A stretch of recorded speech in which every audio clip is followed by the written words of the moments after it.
everyone. I now call tonight's special study session on traffic alleviation to order. If we could I'm sorry, Madam Clerk, if we could just have a quick roll call, and then I'll introduce those in attendance. Thank you and good evening. Councilmember Steve Leonardis. Here. Councilmember Marcia Jensen. Here. Councilmember Barbara Spector. Here. Vice Mayor Rob Rennie. Here. Mayor and Chair Mariko Sayak. Here. And if everyone could please stand to join me for the Pledge of Allegiance.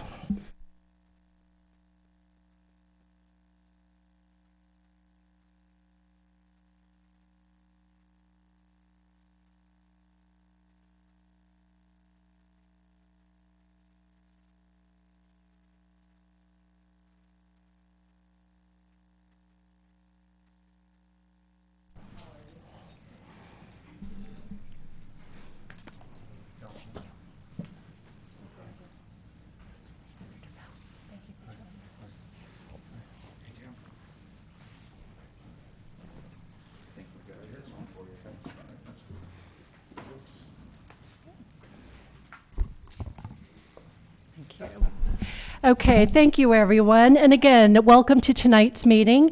Tonight's study session is a little different in that we have invited members not only of the Montessorino Council, and I'll introduce them shortly, but we also have our state senator in attendance. The goal, as we discussed last time, is to look at what are the available measures to help us as a town, as a neighboring city, address the traffic that has been really affecting our quality of life. And as we discussed at the last meeting, there are challenges that are outside of our own jurisdiction. And so the idea is, how do we bring our partnerships and those communications together so that as a community, you're able to convey those hardships and they can hear that, but also how can our partners work with us to see what measures we can address in the future. Again, we've always talked about how this is a regional challenge that requires a regional solution. And so I thank all of you for being here in the audience to help really convey that message to the state senator as well as to our neighboring council members. So real quick, I will introduce our state senator, Jim Bell. Thank you again for joining us. In our audience, we have Mayor Marshall Anständig, our Vice Mayor Burton Craig, and Montessorino's Council Member Rowena Turner.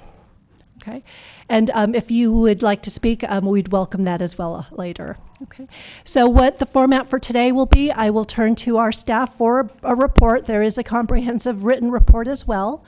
And then we will open it up for verbal testimony based not only on the new material, but again, experiences that you've had.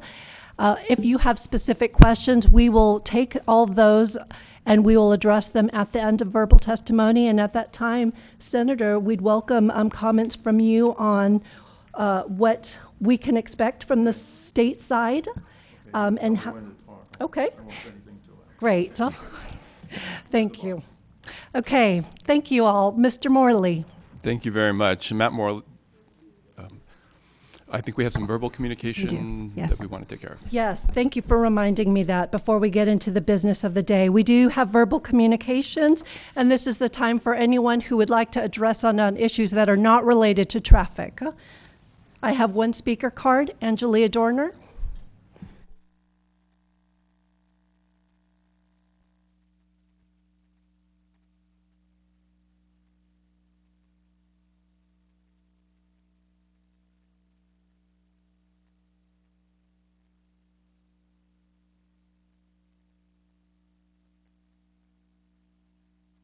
Hello, there we go.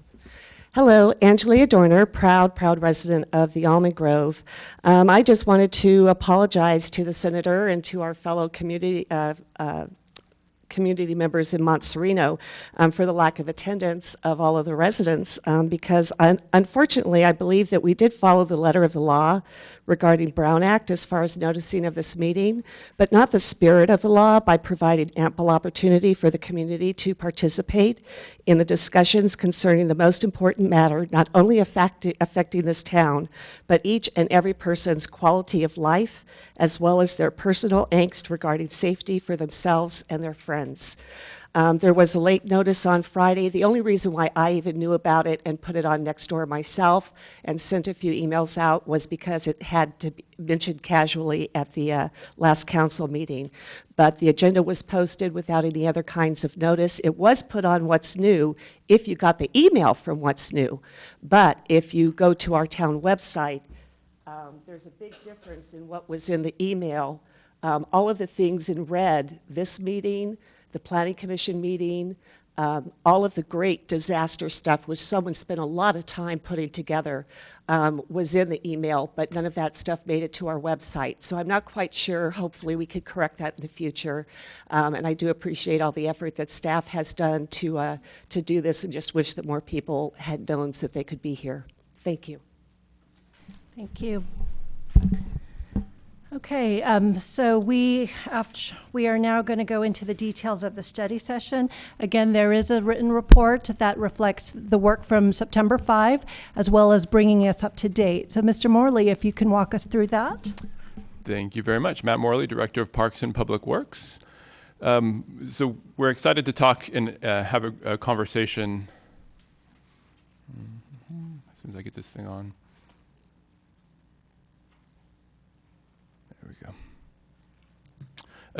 To talk not only about our summer cut-through traffic, but traffic as an issue in general in town. Wanted to start out with acknowledging that not everything that we talk about is going to be doable. There's certainly resource restrictions in terms of dollars and staff time and other elements that we'll discuss. And but I will try to demonstrate some of the things that we are working on already and the significant steps that the town and with the town council's leadership have taken on to make some measurable strides. Of course, if there are ideas that I don't cover, we'd like to hear them. That's what this is all about. I know that there are some efforts we've been working on already, like green bike lanes and Highway 9 trail connector that didn't make the memo or the report. So there's lots of stuff going on out there. We're anxious to continue the discussion. So for outcomes tonight, we're looking at 3 main points that we'd like to hear about from the council. The first is, what form does the closure at South Santa Cruz Avenue take next summer? So this is our annual closure that we've been doing during the summer, and we'd like to know what the council's preference is so that we can do our advanced planning on what that looks like next summer. And this grows out of the discussion that we had at the last meeting as well. Related to that, should staff continue towards a permanent roundabout at that location to facilitate not only a gateway entry into the town, but also future closures when they're needed? And we'll talk a little bit about a roundabout in our discussion. And then on top of that, from the broader sense of traffic, what other long-term capital improvements should we prioritize? And we really want to get the council's input on how things line out, and we'll be able to bring those back to you in a formulated strategy as we talk about the council's strategies for the upcoming year. So as we've talked about, the traffic for Los Gatos is a regional issue. We've been working closely with Caltrans and VTA. We had a meeting earlier this month that got everybody together in one room. So we're able to start that conversation in depth and talk about responsibilities and roles and where we can move things forward, what projects are easier to move forward than others, and what we need to be paying attention to as a group to move things along. Again, moving everything all at once is going to be difficult. Some of these will have a Caltrans lead, some will have a VTA lead, some will have a town lead. So we wanted to make sure that everybody was engaged in the conversation. As we're looking at some of our big issues, Highway 17 has capacity issues. We talked a lot about that in the staff memo as an opening, and I'll talk a little bit more about that. We see that impact of that on our summer cut-through traffic days, especially where the traffic just becomes very impacted on our local streets, as we know. But we also see it on Highway 85 as a result of Highway 85 in the morning, where we get cut through traffic on Highway 9 and headed towards Monte Sereno. That is very impactful as well, and we've struggled with solutions for that. And so we'd like to make sure that our discussion is holistic in terms of improvements in how we handle things. So much like Highway 17 has capacity issues, Highway 85 has those same capacity issues, and the result is traffic coming down through town. I'd like to note that's not always traffic coming down to Highway 17. A lot of it comes through town, for instance, on Blossom Hill Road from the Almaden Valley and cuts through on Santa Cruz Avenue. So the dynamics, as we've seen with traffic, the dynamics are fluid, and that makes our challenge even greater. This is a table that comes right off of a reporting mechanism on the Caltrans website, and it tells a little story. And this is just a sample from one day this summer, and it tells a little bit on a Saturday. So this is our beach traffic day. It tells a little story about what happens with traffic. So the red line, as you see on the chart, is the flow of vehicles per hour. And as you see, as that flow reaches the 3,800 vehicles per hour mark, the speeds really start to decrease. So the green arrow you can see shows the speeds coming way down. And the result of that, as we're reaching that capacity, is that the ability of the roadway to carry vehicles in terms of volume decreases as well. So you see the red chart come down as well. And that lasts through the course of the afternoon and then starts to recover in the late afternoon. That mimics our cut-through traffic pretty much exactly in terms of what we see on the streets. So we recover at the late afternoon after the freeways started to recover. So what we see early in the morning with this is that vehicles are looking for an alternative way as the freeways really start to back up, and that becomes the source of the cut-through. So as we're looking at this, the big challenge for us is that capacity on Highway 17 or on Highway 85 similarly.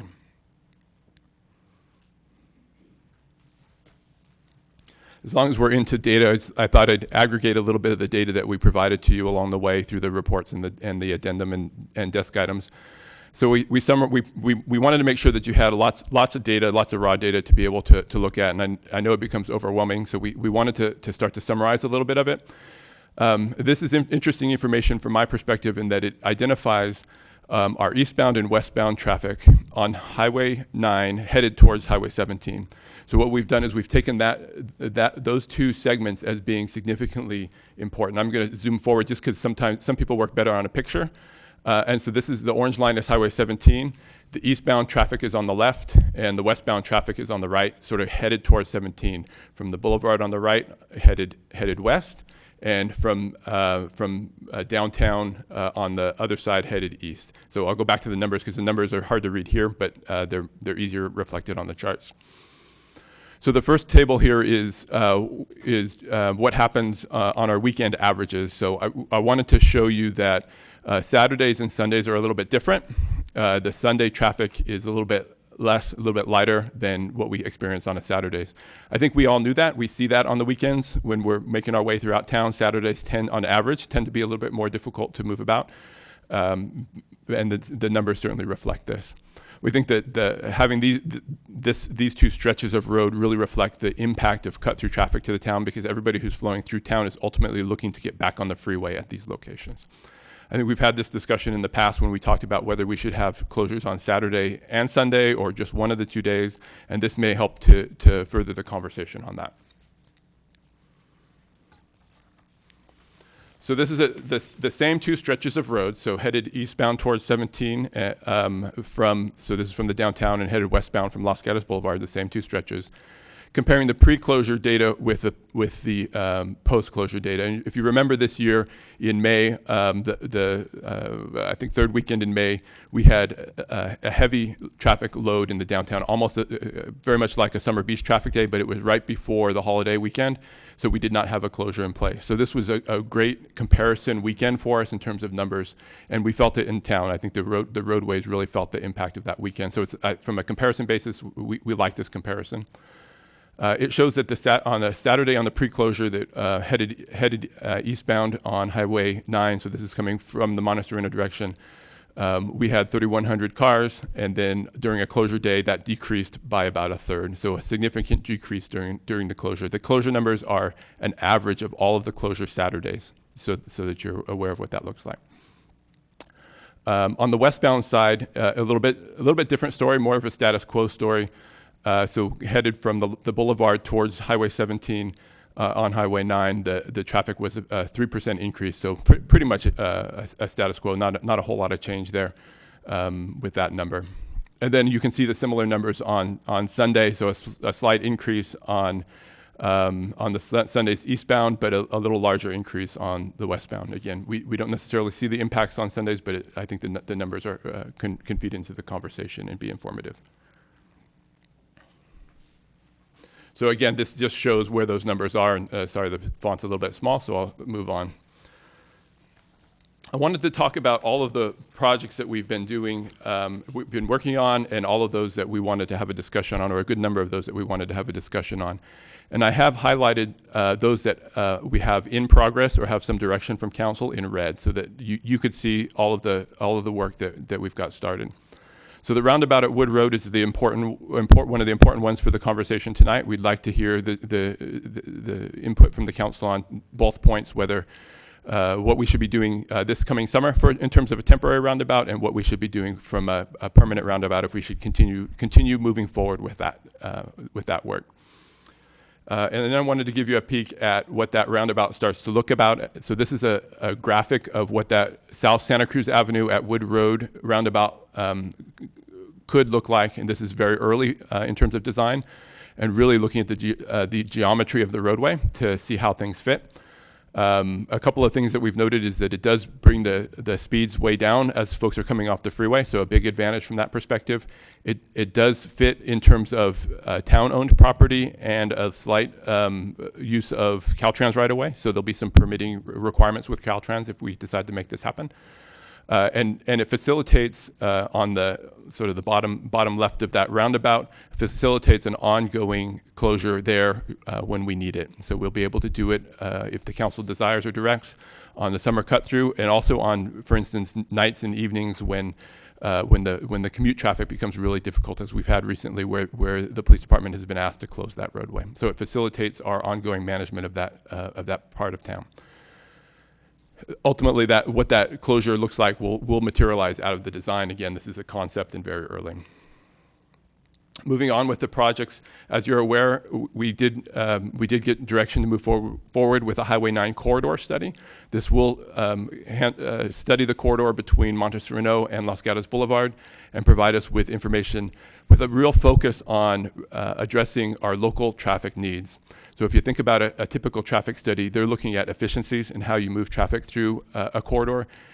Not necessarily what we're looking for here. We're looking to make sure that to adjust our dynamics so that we can move traffic around locally with the protection of our local streets and safety as our two top priorities. Safety being obviously paramount, and then the local streets being secondary. If there's an improvement to traffic flow, that would also be a nice to have in terms of our morning cut through traffic and other traffic flow. The next project is a project that we've talked about a little bit, the Highway 9 at Highway 17 interchange. This is a Measure B project, so we've lined it up for potential future funding, and this would fully renovate the interchange at Highway 9 and Highway 17, make it a modern interchange. With that comes significant safety improvements, and of course this will fold in a little bit into the corridor study as we're examining that. But this is this project will take a little bit more effort to move forward because of the cost and the advanced planning necessary for it. So if there's an interest in it, the council should provide some feedback on the priority level and how soon we'd like to see that movement start to happen. In terms of ramp metering, we, in our conversation with VTA and Caltrans, identified this as a project where both of those organizations have good high-level interest in moving this forward. VTA had actually tried to do ramp metering in town before and ran into some roadblocks. So if the town was interested in moving this forward, they would be supportive of that. I would note that ramp metering does have the potential to have, as much of the things in town do, have ramifications on local traffic, on local streets. As the traffic queues at the ramps, it may impact the local streets. So there's some cautionary notes there. We've had some conversations about downtown one-way streets. This could include such changes as switching Santa Cruz to a one-way going northbound, so away from the Santa Cruz direction, and countering that with a southbound University to create the balance. This creates an opportunity for changes to parking and sidewalk pedestrian infrastructure in the downtown and opens up probably a larger conversation on what that looks like. It's not, in our opinion, as effective in terms of a traffic management plan. So because there's still a pathway, and we all have experienced that if there's a pathway, the traffic will find it. We would anticipate that if we were to do this, that cut through traffic without a closure would still be a challenge for us. Highway 17 widening is one that we think we heard some inkling of interest from. Wanted to make note that it is in our general plan that this is not something the town is interested in pursuing. We also took it out of the Measure B program and Vision 2040. So moving this one forward would take a lot of catching up from the town's perspective and may make it a very challenging item to move forward. Obviously, as I mentioned in the staff's report, Caltrans would be looking at a full corridor study from 280 all the way to the summit, something along that lines that would be a more significant project so they could fully understand what the needs were on that corridor. And they'd want to take it on in terms of a logical implementation. Caltrans or VTA would likely be the lead agency, so the town would provide a supporting role. And with that, we would not necessarily have the control that we might like in having such a large construction project go through the middle of town. Freeway CMS signs, changeable message signs, sorry for the acronym, are something that we discussed in the past. These, in the past, the infrastructure had not been in place to implement these. It now is, and Caltrans is willing to have a conversation with us about moving this forward. The language that we would put on these signs, if it's drive time language, so the amount of time from the sign to, say, the summit or to Santa Cruz, would need to be strategic, and it would need to be data driven. So Caltrans would pull that number from calculations. It wouldn't be something that we could automatically populate. And of course, that begs the question of if traffic is super heavy, what would the driver choose to do if they see a large number there? So a little bit of risk there, also a lot of reward if the drivers decide that it's worthwhile to stay on the freeway. So it's certainly worth some conversation.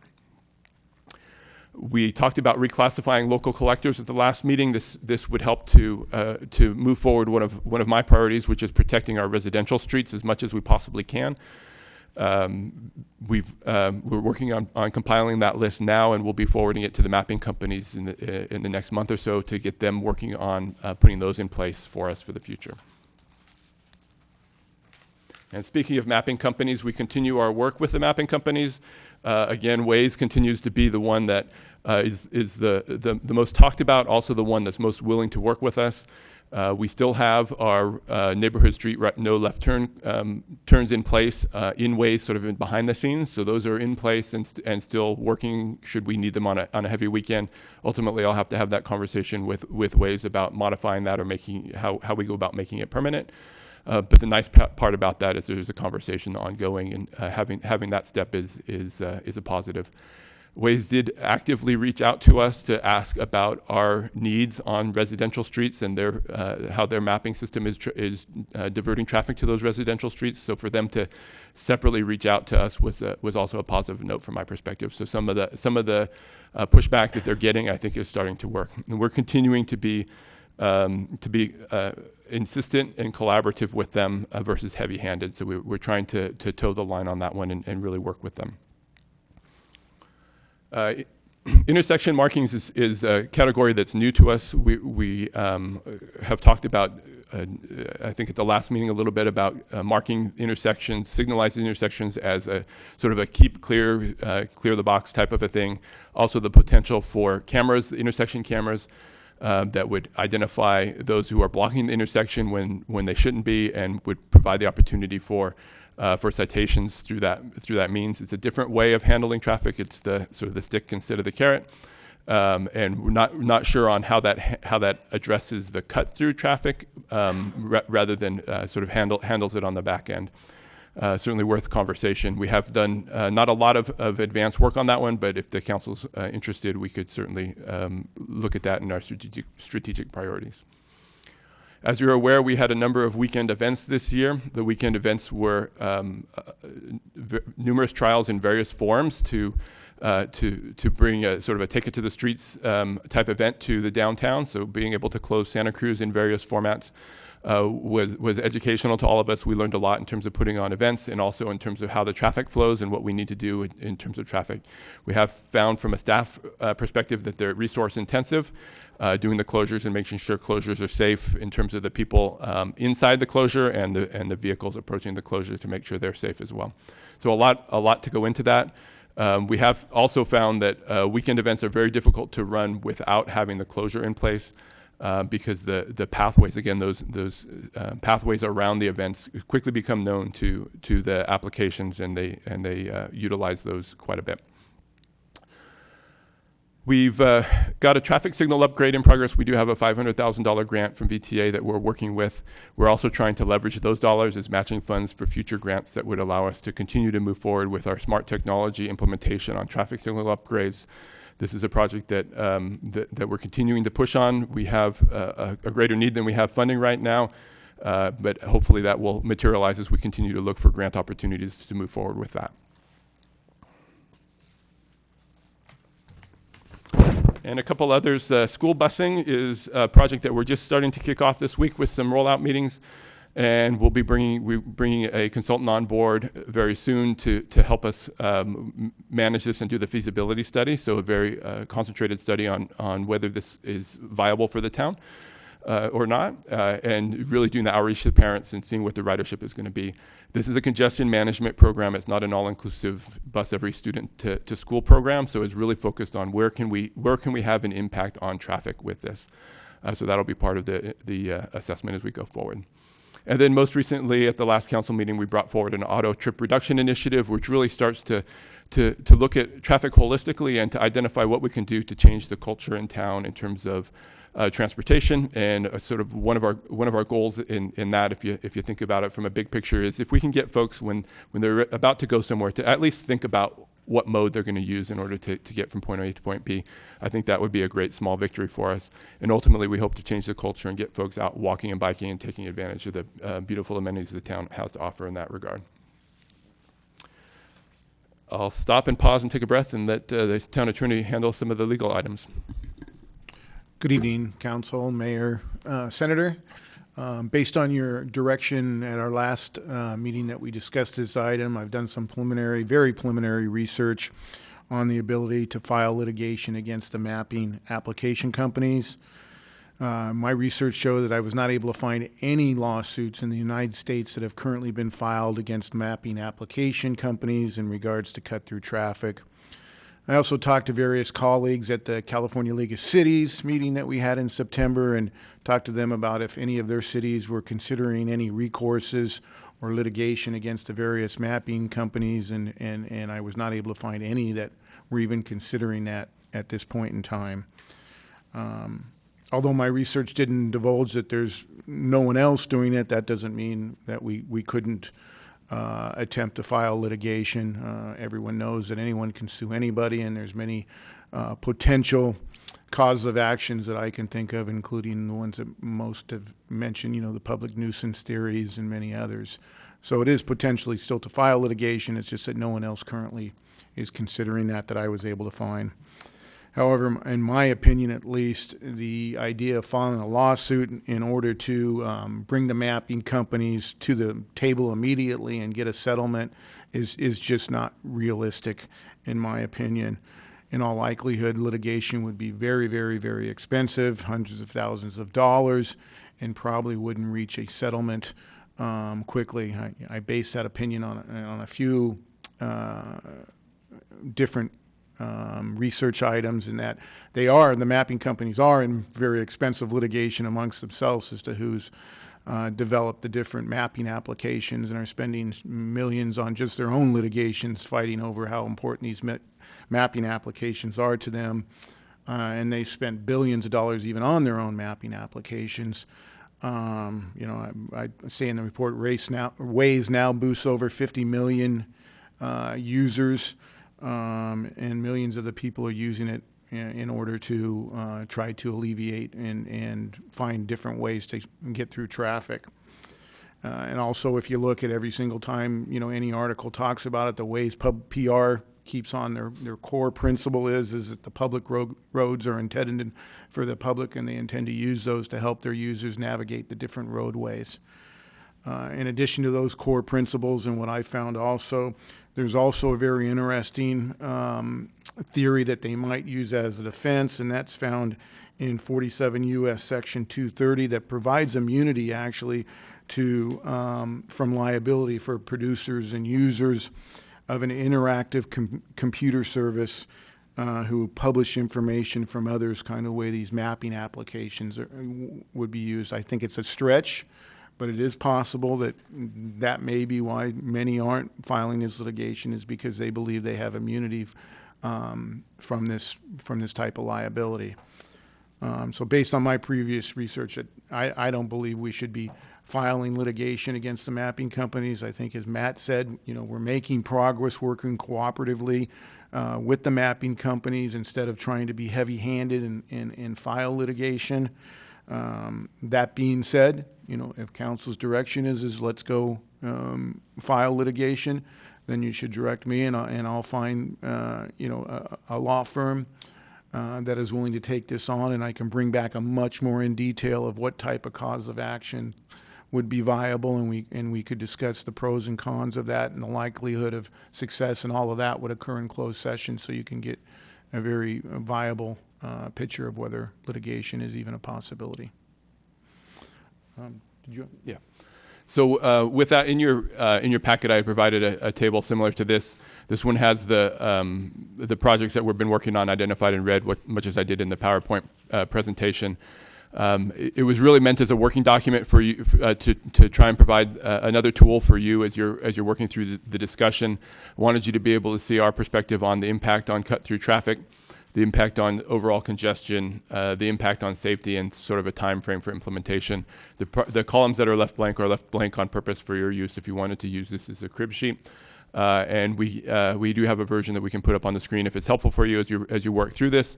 But we do look forward to the conversation amongst the council this evening, and certainly are willing and able to facilitate in any way possible. So that concludes my report. Thank you very much, Director Morley. Council members, any questions of staff? Councilmember Jensen? I have a couple, if I might. Mr. Morley, could you go back to your first slide, please?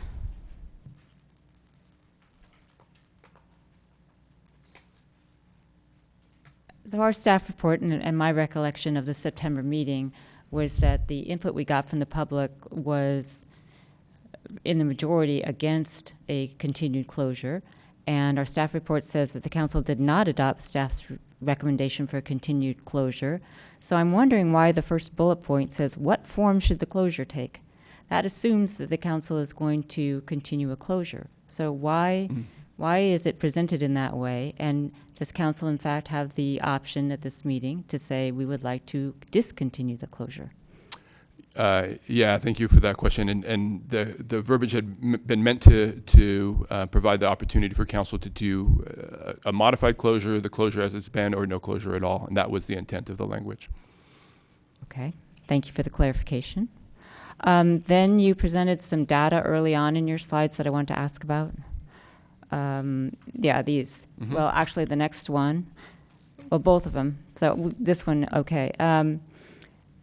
This is 2017 counts. Do you have any data from 2016 for there to be a comparison?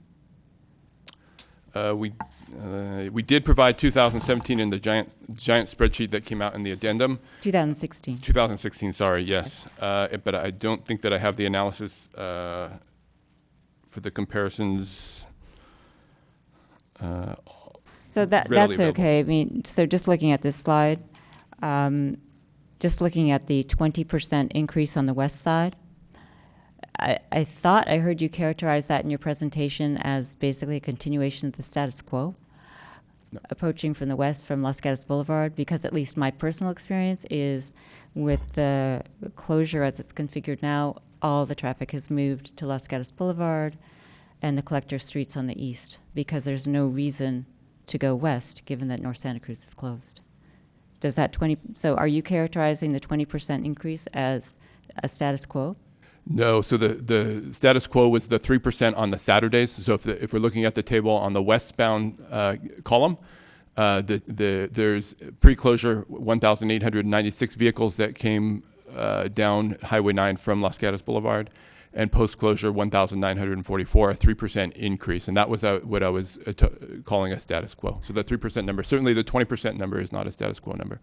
Okay, so that's obviously a worsened condition on the west side. It is a worsening condition. Let's see. The other question was about your slides on a roundabout, assuming the council wants to do a roundabout. It struck me that you were assuming that the roundabout would be in conjunction with a closure. Were you assuming that a roundabout would be in conjunction with a closure or be a different configuration of that intersection with an open freeway ramp? So the structure of the roundabout is intended to allow for ongoing operations of that intersection with selective closing as the council directs in the future. So it provides us the managed intersection. So a roundabout is essentially similar to a traffic signal from a Caltrans perspective.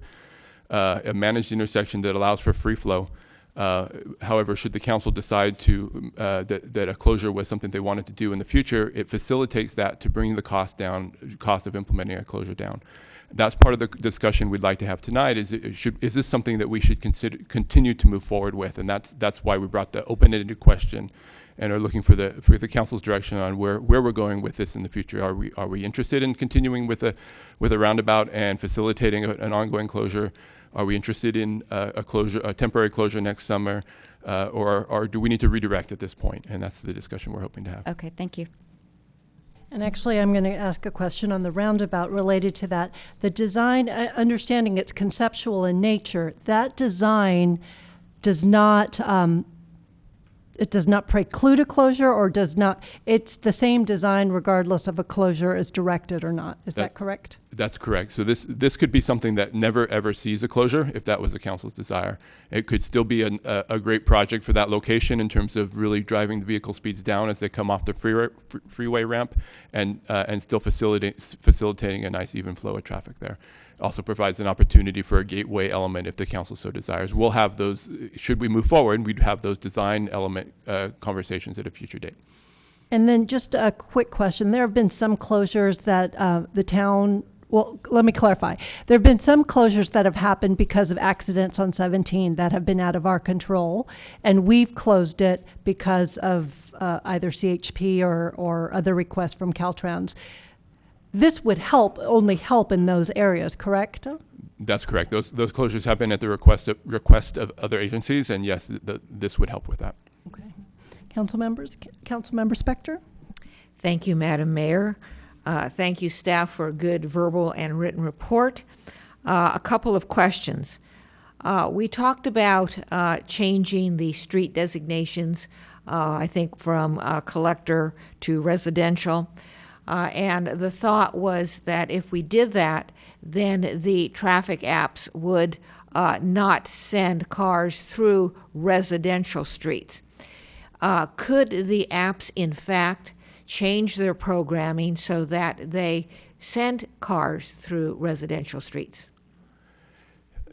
Yes, the answer, the down and dirty answer is yes. The follow-up to that is we believe that the apps maintain some secrecy around how their algorithms work, but we believe that they prioritize streets based on their capacity to carry traffic, so that our local collectors are different from our residential streets, and that they would fall down the list of prioritization, and our hope would be that reduces some of the traffic. So this among with the other steps that we're taking starts to take little bits of chunks away from the impacts on our residential streets. And that's sort of been the goal working with apps, is how can we start to carve away a little bit to protect our residential streets.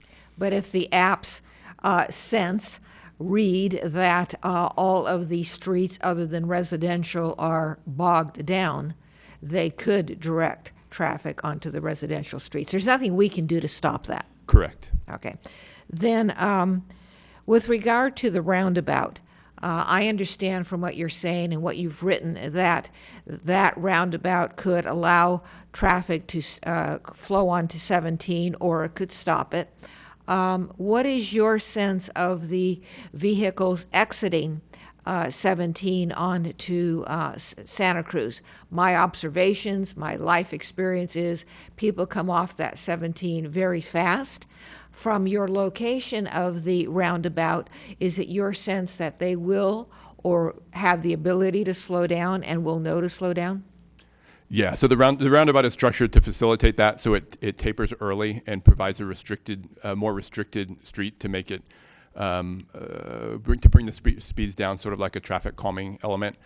So it's well in advance of that, and you can see on the map on the page, well at the bottom of the page, the orange part would be a physical median island that would be constructed in order to really pinch the roadway and slow speeds down. There would be speed signage as well. All right, thank you.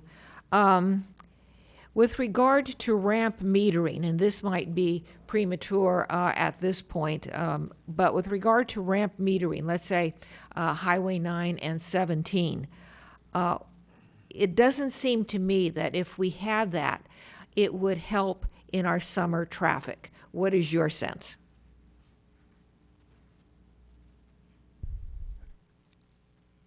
So a couple of things. So intuitively, I think I would agree with you.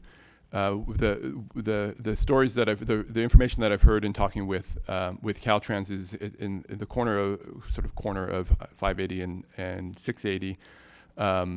The communities there were experiencing significant cut-through traffic. They put metering lights on the ramps and changed the dynamic. People were no longer willing to get off the freeway and have to wait in line at a metering light, so they stayed on the freeway. Whether that would happen in Los Gatos or not, we just don't know. So that's sort of the anecdotal knowledge that we have on what's happened in other communities. Very interested in the council's perspective. I don't think that we have a study to show, nor could we really develop one to show whether they would work for us or not. So it's a little bit of a try it and see what happens type of a work element. A lot of communities that have metering lights like what they do for the flow on the freeway. So if you can even out the flow on the freeway and make merging easier, it helps to keep the flow going and increases that curve that we talked about on that. It smooths that curve a little bit, so there's not such an impact on the freeway infrastructure. So that would be the beauty of the metering lights, is being able to merge the traffic on a little bit more smoothly and alleviate traffic that way. As I mentioned in my report, there does tend to be an impact on local streets, and that's why local jurisdictions tend not to like metering lights. And would it also be it summer traffic or non-summer traffic? Again, using Highway 9 and 17, would we have a queuing backup issue for cars waiting to get on 17? We would anticipate that, yes. Okay. Whether it's worse or better than today, we just don't know. Thank you. Yeah. Vice Mayor and then Councilmember Johnson. Thank you, Mayor.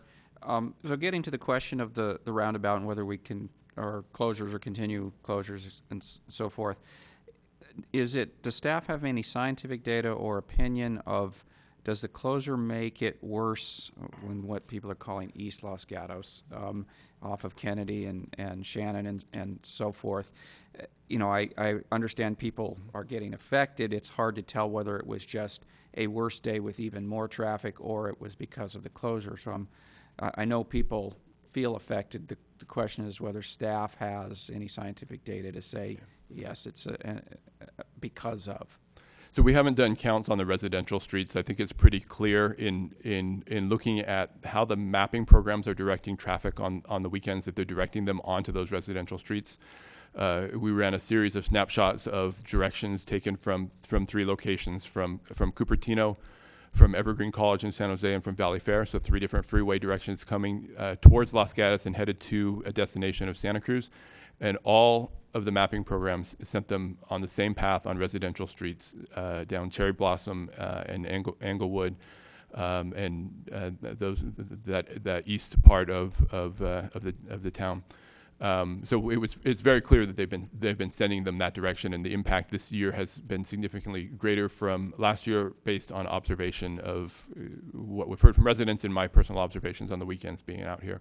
So I think that it has been a change in dynamic. I think maybe in past years the traffic has stayed on, for instance, Los Gatos Boulevard versus wandering into the residential streets, and we've seen that dynamic change this year, where the residential streets have really been impacted.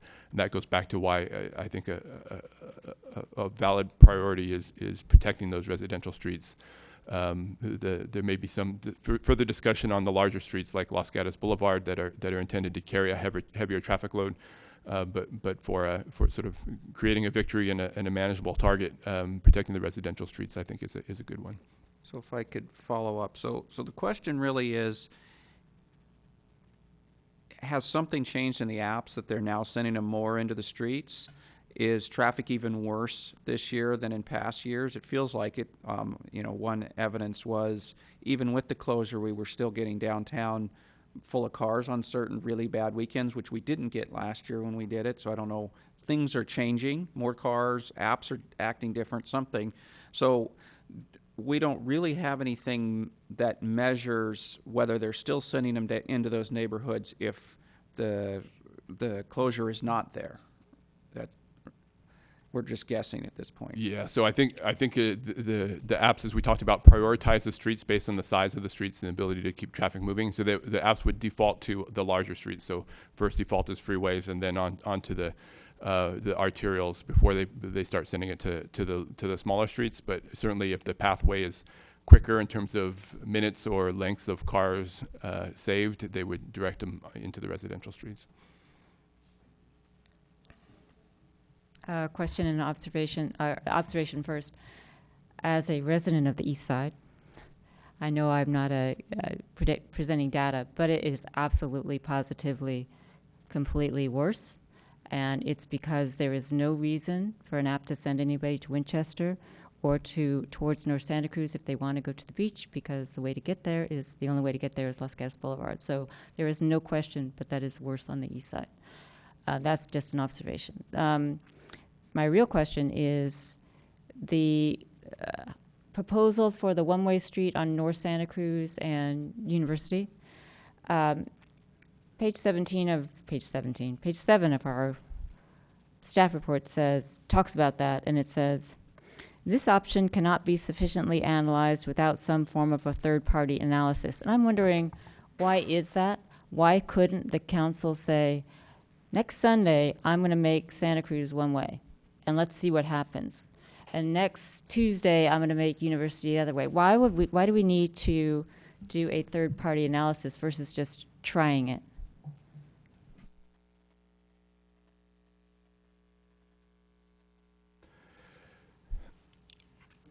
Yeah. So there's a number of complexities with changing the directions of the streets. Number one being signals. I think without, I'm open to pilot programs. I'm open to trying things. I'm open to new ideas. So we can certainly try anything. I think putting anything into place for any substantial period of time would take a study to identify what that would do to we would advise a study to identify what that would do to traffic patterns and impacts on local streets around that area. One of the things that we've certainly found with the traffic is that there's a ton of unintended consequences where the traffic flows where we never thought it would ever go, and we'd want to do everything we could to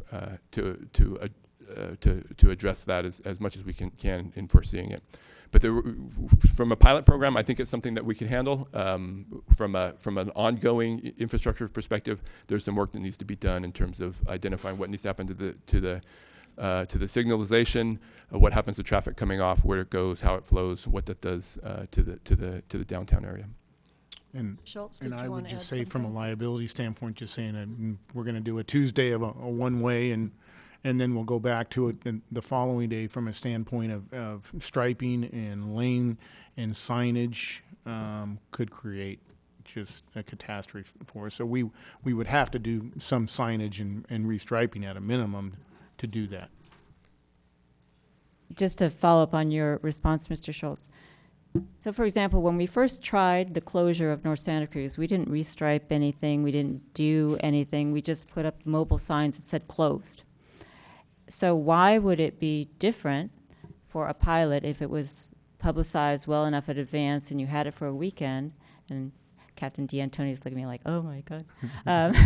So Why couldn't you use the same kind of structure that we use to completely close down a freeway ramp and go, okay, we're going to try this and collect data? I understand that you cannot completely change infrastructure unless you've got designs and everything else. We know that from the Almond Grove, among other things.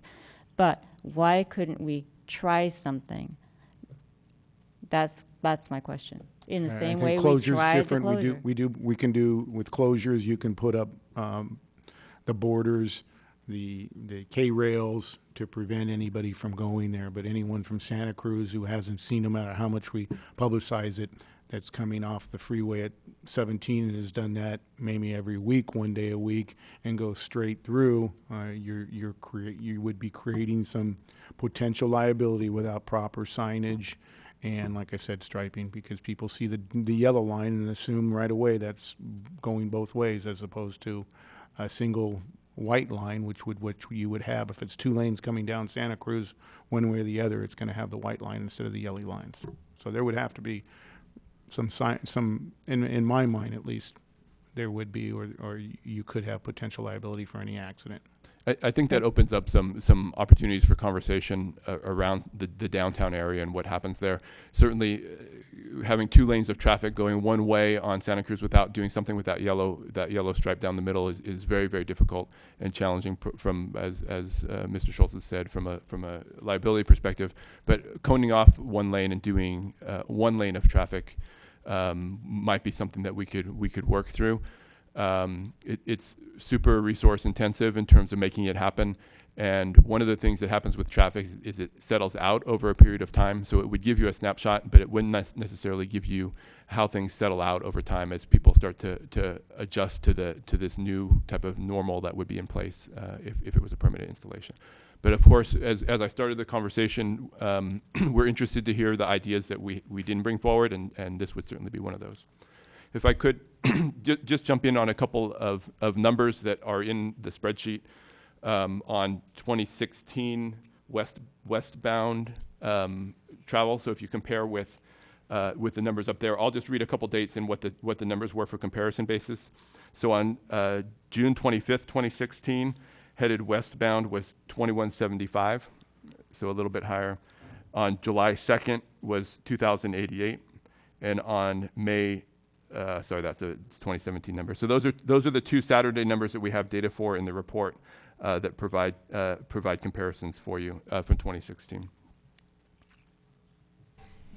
Mr.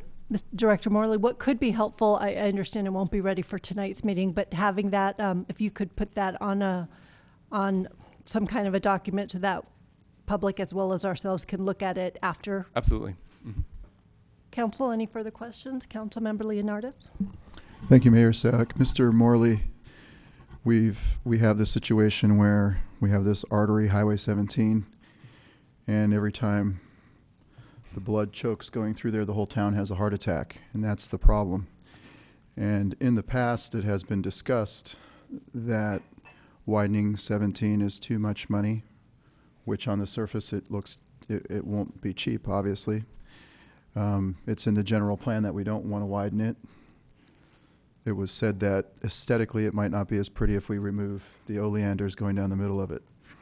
But rather than thinking in terms of widening the road physically, what about taking the existing roadway and modifying it and putting in a movable barrier like they have on the Golden Gate Bridge all the way up to, somebody said, Redwood Estates? So it can be moved to 3 lanes during rush hour. In the morning, move it 3 lanes this way. I guess you'd call that northbound. And then on those beach days, it can move, so it can be 3 lanes. And then working with the existing pavement between Lark Avenue, where the first choke is, and it starts to roll a little bit down to 2 lanes, and then goes back starts choking up the hill. But I guess between Lark and Highway 9, taking the existing pavement we have and try to restripe it and maybe add a little here and there and get another lane out of that so it doesn't choke there, and then it gets to the point where the movable barrier starts and it can go up. Has anybody thought of just looking at the existing pavement and trying to modify it to handle more capacity, which seems to be an idea whose time has come throughout California, a cheap solution? Certainly a viable solution. I think those who are commuting over to 17 are experiencing a lot of, over 17 now are experiencing a lot of that anyways as they jog back and forth around construction activities. Still an expensive and lengthy venture, but something we can open the conversations with if that's the council's direction, and begin those talks with Caltrans. Thank you. Any further questions? Okay, so I am now going to open up for verbal testimony. And so if anyone would like to speak on the subject, just a reminder, when you come to the podium, just state your name. You'll have 3 minutes. The yellow indicates you'll have 30 seconds remaining. Red indicates red. Red indicates stop, that your 3 minutes are up. There will be, because it's a study session, I think we'll have questions of the speaker. So if you could just remain until those questions have been asked. And then if you have specific questions of us, what we tend to do is we compile those, and then at the end of the verbal testimony, we'll address all of them at once. And I know our Senator Bell is here to listen to a lot of the concerns, and he'll do the same so that at the end of the questioning, if there are answers that he can provide from a state perspective, he'll be able to do that as well. Okay?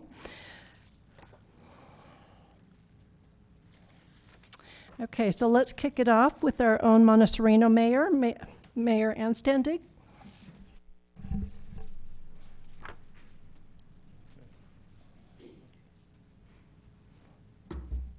Madam Mayor, members of the council, and Senator Bell, and staff, thank you for the report. It was very helpful to read it, and thank you for the opportunity to speak this evening. I'd first like to say a couple words as mayor and then a couple words as a resident. So as a mayor, I just want to indicate that our city and the town in the past have worked very well together on solving traffic and safety issues by virtue of the Daves Avenue Winchester intersection, which we both worked, not myself, but both municipalities worked very well together on solving that. And I'm hopeful that we can use some of that same effort to solve the problem on Masole and Highway 9, which is a very dangerous intersection and one that I travel it every day and have done so for 19 years. Also, I want to indicate that the city of Montecito has passed its first reading of a Better Streets Commission, which we will be voting on at our next meeting, which will be a commission of residents to work on safety and better flow of traffic through our community. And we are clearly pledged to working together with the town to try to solve these problems, because Highway 9 is a very significant artery for us. As a resident, I live on Bachman Avenue at that little island of Bachman Avenue that's Montecito, and have to pass through Los Gatos. Not have to, I do pass through Los Gatos every day and enjoy it. Some days, weekends, absolutely not. I think Councilmember Jensen's comments about traffic last year versus this year on the cut-through streets was much better last year when the streets were closed and there were signs saying that local residents only, and it was very difficult, if not impossible, to get through many of those streets. This year, I can tell you that from my house at the end of Bachman Avenue to try to get to Santa Cruz in my vehicle, I could not move. The traffic was absolutely deadlocked, and people were going in the opposite direction, trying to get through to Santa Cruz Avenue or anywhere, just because the applications were just sending people in circles virtually. So we've got to do something about that, because if an emergency had occurred, somebody needed life support, if there was a fire or a crime issue going on of some nature, I got 30 seconds, and it would be a serious problem. On weekdays, the traffic signals on Santa Cruz Avenue and on University create a terrible problem for anybody who lives in the community. It may be helpful for people passing through that aren't doing anything in the community, but if you want to get to Santa Cruz, if you want to turn onto Santa Cruz from Highway 9, you can't do it. You've got to wait. Sometimes I've timed it as many as 3 or 5 minutes to get through that intersection. I had more, but that's my time's up. Thank you. Mayor, I have a question for you. What else would you like to share with us? Thank you. I think one of the most important issues on the weekend is utilizing downtown. It is extremely. I mean, my wife and I visit the restaurants all the time, and we like to have brunch and lunch on Saturdays and Sundays. And usually we'll walk down in that direction.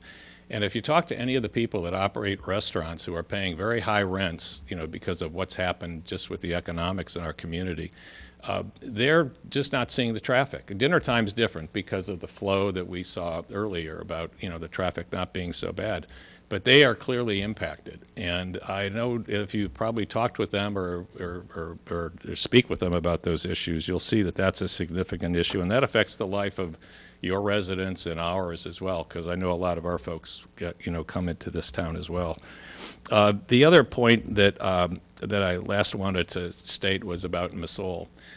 If you're on Highway 9 at the end of the workday trying to make a left-hand turn onto Masol, there is a crosswalk there that lights up, and fortunately sometimes somebody's trying to use it and it stops the traffic so people can make a left-hand turn onto Masol. But normally every day it's kind of taking your life in your hands. I know I'm being a little dramatic, but trying to cut through that traffic is virtually, it's really very difficult and it's dangerous. And I know that I've found that to be terribly problematic, notwithstanding the fact that we had a death just in the last 2 months, I believe. With a resident of ours that was trying to use the crosswalk but didn't use it, I guess, the way it could have been used.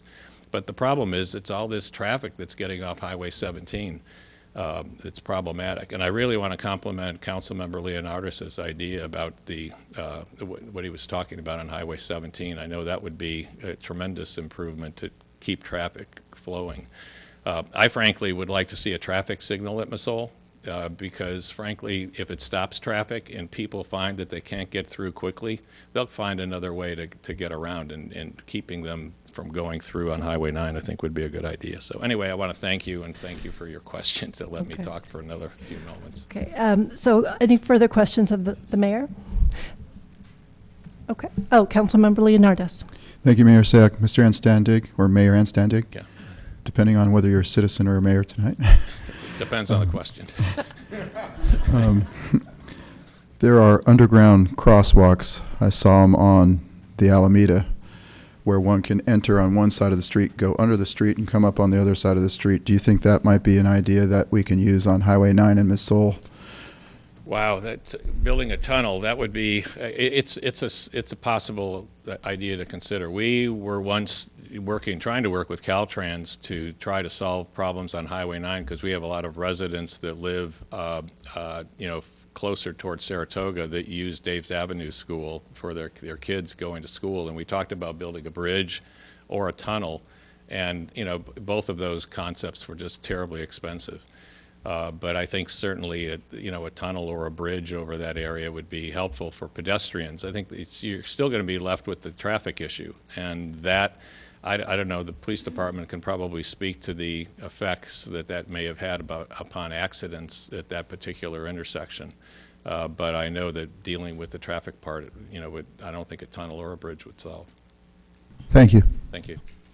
Okay, thank you, Mayor. And again, I know as the West Valley mayors have looked at how we can use our own concerted efforts to help pressure along our Caltrans along Highway 9. And so if you and your city manager come up with other ideas that we can collaborate on, we'd appreciate. Great, thank you very Thank much. you. Thank you. Sue Farwell?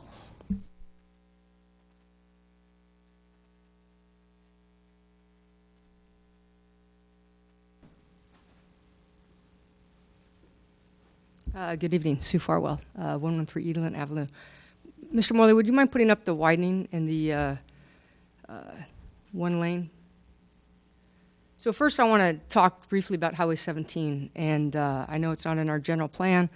I feel that it's an error on the town to take the widening of Highway 17 off the Measure E Transit Authority. I believe that if we had 3 lanes of traffic from Lark Avenue through the Highway 9, that we would actually eliminate most of our cut-through traffic. Even if Highway 17 was only traveling at 30 miles an hour, that's still faster than any of the cut-through traffic that would come through town. So I think that's a priority. I know it's going to be jumping through hoops to get it back on to the measure, but I think that should be a main priority for this council.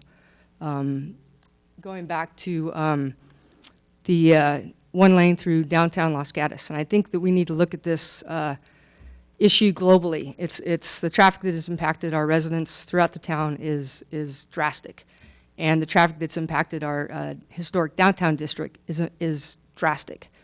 And we've always prided ourselves in our historic downtown district. And in the last 2 years, as you can see, the sales tax, you guys are considering a sales tax increase. The sales tax is continuing to decrease. And if we don't do something to protect the historic downtown district and our neighbors and look at this globally, I think it's a great time, especially with the North 40 coming online within the next 2 to 3 years, creating even more impact. I think that we should look at revitalizing downtown, making it 1 lane through North Santa Cruz Avenue, enacting that traffic circle, widening our street so it'd be 1 lane with 60-degree angled parking going south on North Santa Cruz Avenue, widening our sidewalks to 3 to 4 feet, increasing our outdoor dining opportunities, increasing the opportunity for our retail stores to put out more displays, creating a pedestrian-friendly, user-friendly downtown that will hopefully continue to flow traffic through onto Highway 17 when it is open. And if not, the traffic circle will turn them back around. I don't know if we need to make University Avenue 1 way the entire way. Perhaps it's just the block there by Old Town. But I think that this is something that's very important for the town council to consider. Widening of Highway 17, revitalizing our downtown, and trying to create a pedestrian-friendly, user-friendly, and getting people off the surface streets of our neighborhoods and getting them traffic moving, and I think Highway 17 is the key. Thank you. Thank you, Ms. Farwell. Any questions? Ms. Farwell, you have a question? Yes. Thank you, Ms. Farwell. I'm interested in your ideas and your comments. I'd like to give you a hypothetical. Yes. Hypothetically, if there is a parking garage built at the end of North Santa Cruz, the Correct. south end, what would you think of eliminating the parking on North Santa Cruz in order to widen the sidewalks and then let 2 lanes go 1 way? Depending on the numbers, I would not be opposed to that. One of the things I wanted to mention that I ran out of time is I actually believe, as well as taking some of the traffic off the Almond Grove and off the University, we do have an alleyway that runs from that parking lot that you're considering developing that runs all the way down to Bachman Avenue. And I believe that that alleyway, as narrow as it is, it has a lot of deliveries. I believe that if North Santa Cruz Avenue is 1 direction heading south, I believe that alleyway should be 1 direction heading north.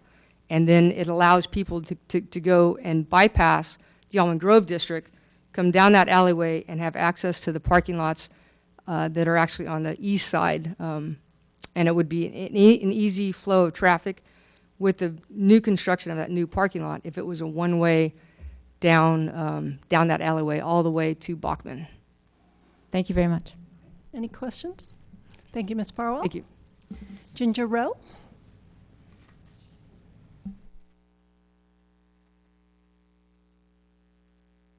Thank you. I'm Ginger Rowe from Time Out Clothing, and I'm also a resident on the east side of Los Gatos.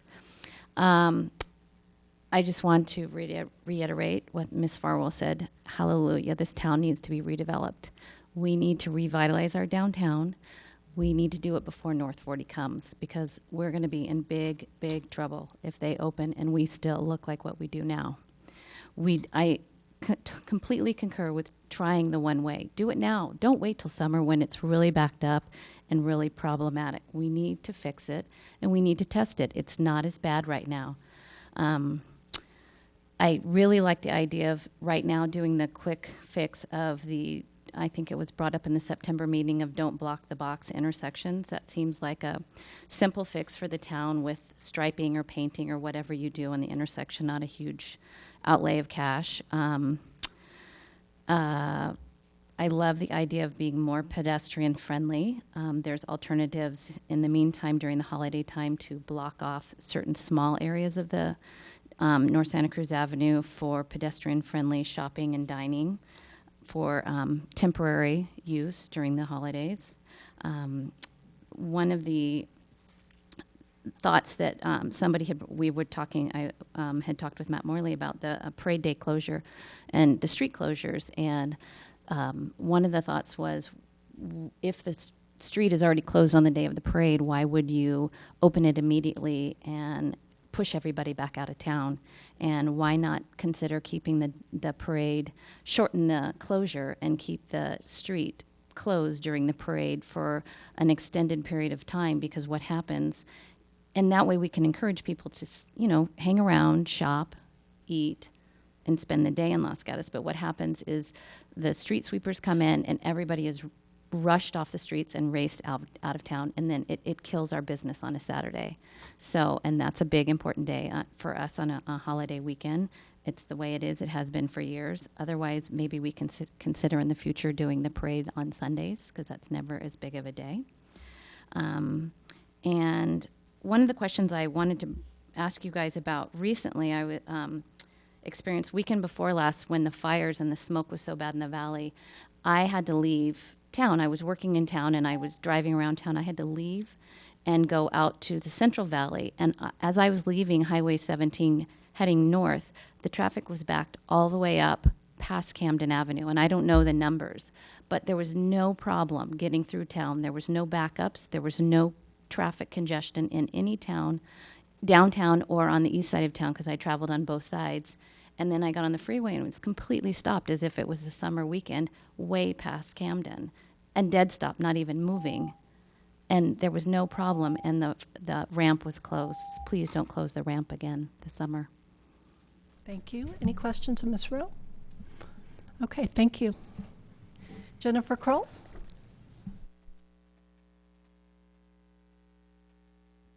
I'm Jennifer Kroll. I have a boutique downtown, and I'm also a resident and was born in this town. My mother has the oldest retail establishment in the town, so we've seen it all. I'd like to say that we live in the heart of Silicon Valley, and if we are not prepared to pivot quickly, we're going to get eaten alive by the other retail establishments and towns and things and developments happening. So I think that is an underlying thing. I think growing up in this city, in this town, we haven't been able to pivot that quickly on ideas. We've gotten locked up in surveys, and that's my experience. So I think your idea, Councilman Jensen and Leonardis, both of the movable barriers on 17 are a brilliant idea to try. If Golden Gate Bridge can do it, we certainly can try it. I think that the one-way trial is essential. I think that redevelopment is in our town's future, and I think that consists of one-way streets, wider sidewalks, outdoor dining, slot parking, those kind of things. We have to get there, and I understand it's not going to be an overnight fix, but it is the time, in my opinion, now to try those things. Specifically, Ginger and I had a meeting with Matt, thanks Matt, who educated us on all these issues, and we understand that it's not a simple fix. There's always going to be a problem that arises from a different solution. So, but we did bring up, if residents and traffic works correctly during the street closures that we've had over the summer, then maybe we try for the December month on doing just a holiday stroll area, just Main Street to Elm Street, where it is encouraged for people to just come and stroll, have dinner, and just basically close it from Saturday to Sunday. Saturday morning to Sunday evening, so that it would encourage, we would lose some parking spaces in that quadrant, but it would also encourage people to come, stay, shop, that kind of stuff. We could try it for December, and if it works, it could help alleviate some of our problem for the summer. Matt suggested, I think brilliantly, that since we have the parade the first weekend, why don't we try it for that weekend? Like I think he had talked about, instead of, and Ginger reiterated that why push everybody out? Because Saturday is a horrible day for all retail. It's just a done day. We don't make any business. It's really bad, but we love the parade. So why don't we try it and maybe even keep, a quadrant, like slowly open the other places, but keep Bachman to Main open certainly all day Saturday, and then maybe even shorten it up or just leave it there until Monday and keep it and try it from that. I don't suggest that we would want to do Bachman to Main I don't think you need to. I think you just need to do one block, and Main to Elm is sufficient. I think also to Councilman Jessamine, if you're going northbound on one-way northbound, you don't have to, it doesn't impact traffic coming off the freeway, and you do slot parking. I don't know if you're getting what I'm talking about, but I can make a diagram. Any questions of Ms. Kroll? Thank you, Ms. Kroll. Thanks. Catherine Summers?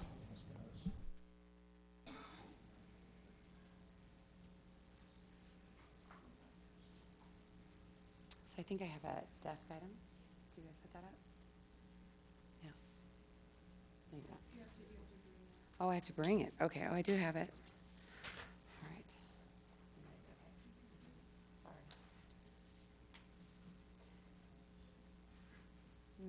That's not really good. Okay. I'm just going to explain it. Sorry. So, hi. I'm Catherine Summers, Executive Director of the Los Gatos Chamber of Commerce. And so before I actually start, I want to bring up something sort of funny, because as I was talking to as I was listening to Matt talk about the Waze and the apps, and it sort of reminded me a little bit of the Guardians of the Galaxy. I don't know if you've all seen that movie. And at some point, it's you five that are up there, and Senator Beal as well, that somehow if we really want to kind of take back the town or protect the town, I mean, it really is going to be up to you all to make these decisions for us. So with that, the other thing I want to bring up is that on every slide we see, there's mixed results. And the Los Gatos Chamber of Commerce did a survey recently. We walked the streets, my staff and I, and we had a few volunteers as well, that walked up and down and surveyed every single one of the businesses in the historic downtown area and asked them, one, was business down in the last 2 summers? And second, would they want to open or keep the road open, on-ramp open or closed next summer? And once again, the results were mixed. Results so mixed that the opening and the closing of the on-ramp was probably, and I have the specifics, we surveyed about 90 businesses. And of those, it was about 54 that said to leave it open, another 30 said to keep it closed, and then there was some mixed and some that didn't even want to respond. Those aren't the exact numbers, but I can get those for you. It was roughly that. I mean, my point is really that they were mixed results, once again. Nobody's exactly sure what to do. However, the thing that really did stand out in the first question that we asked was business down. And unanimously, business is down. And I think that's where it comes to all of you to make some quick decisions. I know that's not easy. Try some pilot programs. A few other things that, when I talk to so many businesses, and particularly when we were walking around, we thought it would be kind of a quick study. And instead, it was 20, 30 minutes in each of the locations. And what they really said is, does the council and the town really care about us? Do they know what they need? Do they know how to revitalize the community? Do they listen to staff? I mean, staff are in some ways the experts here, and they've done a lot of studies, and so they know. So are you looking to them to give you guidance as to how to make these decisions as to whether or not to open or close the road, how to deal with Waze, how to, redirect traffic? How do you make downtown more appealing? How do you maybe talk to some of the landlords and say, and call a meeting with the landlords and say, hey, can we work together in order to... Going to keep going. I think the landlord issue is an interesting one, and I don't really know how to get into it. What I do know is there's 4 or 5 companies or businesses that have told me recently that they are having closing sales because they cannot continue on with the rates that the landlords are charging, and then with the summer traffic has imposed, what they're facing with that summer traffic. And to do that again, another summer, they won't survive. And it's a hard role for me to be in this position, to have them, have them come to me and say, can I help them at all with this? And it's not really me that's going to help them. It's the five of you. And so let's see if we have.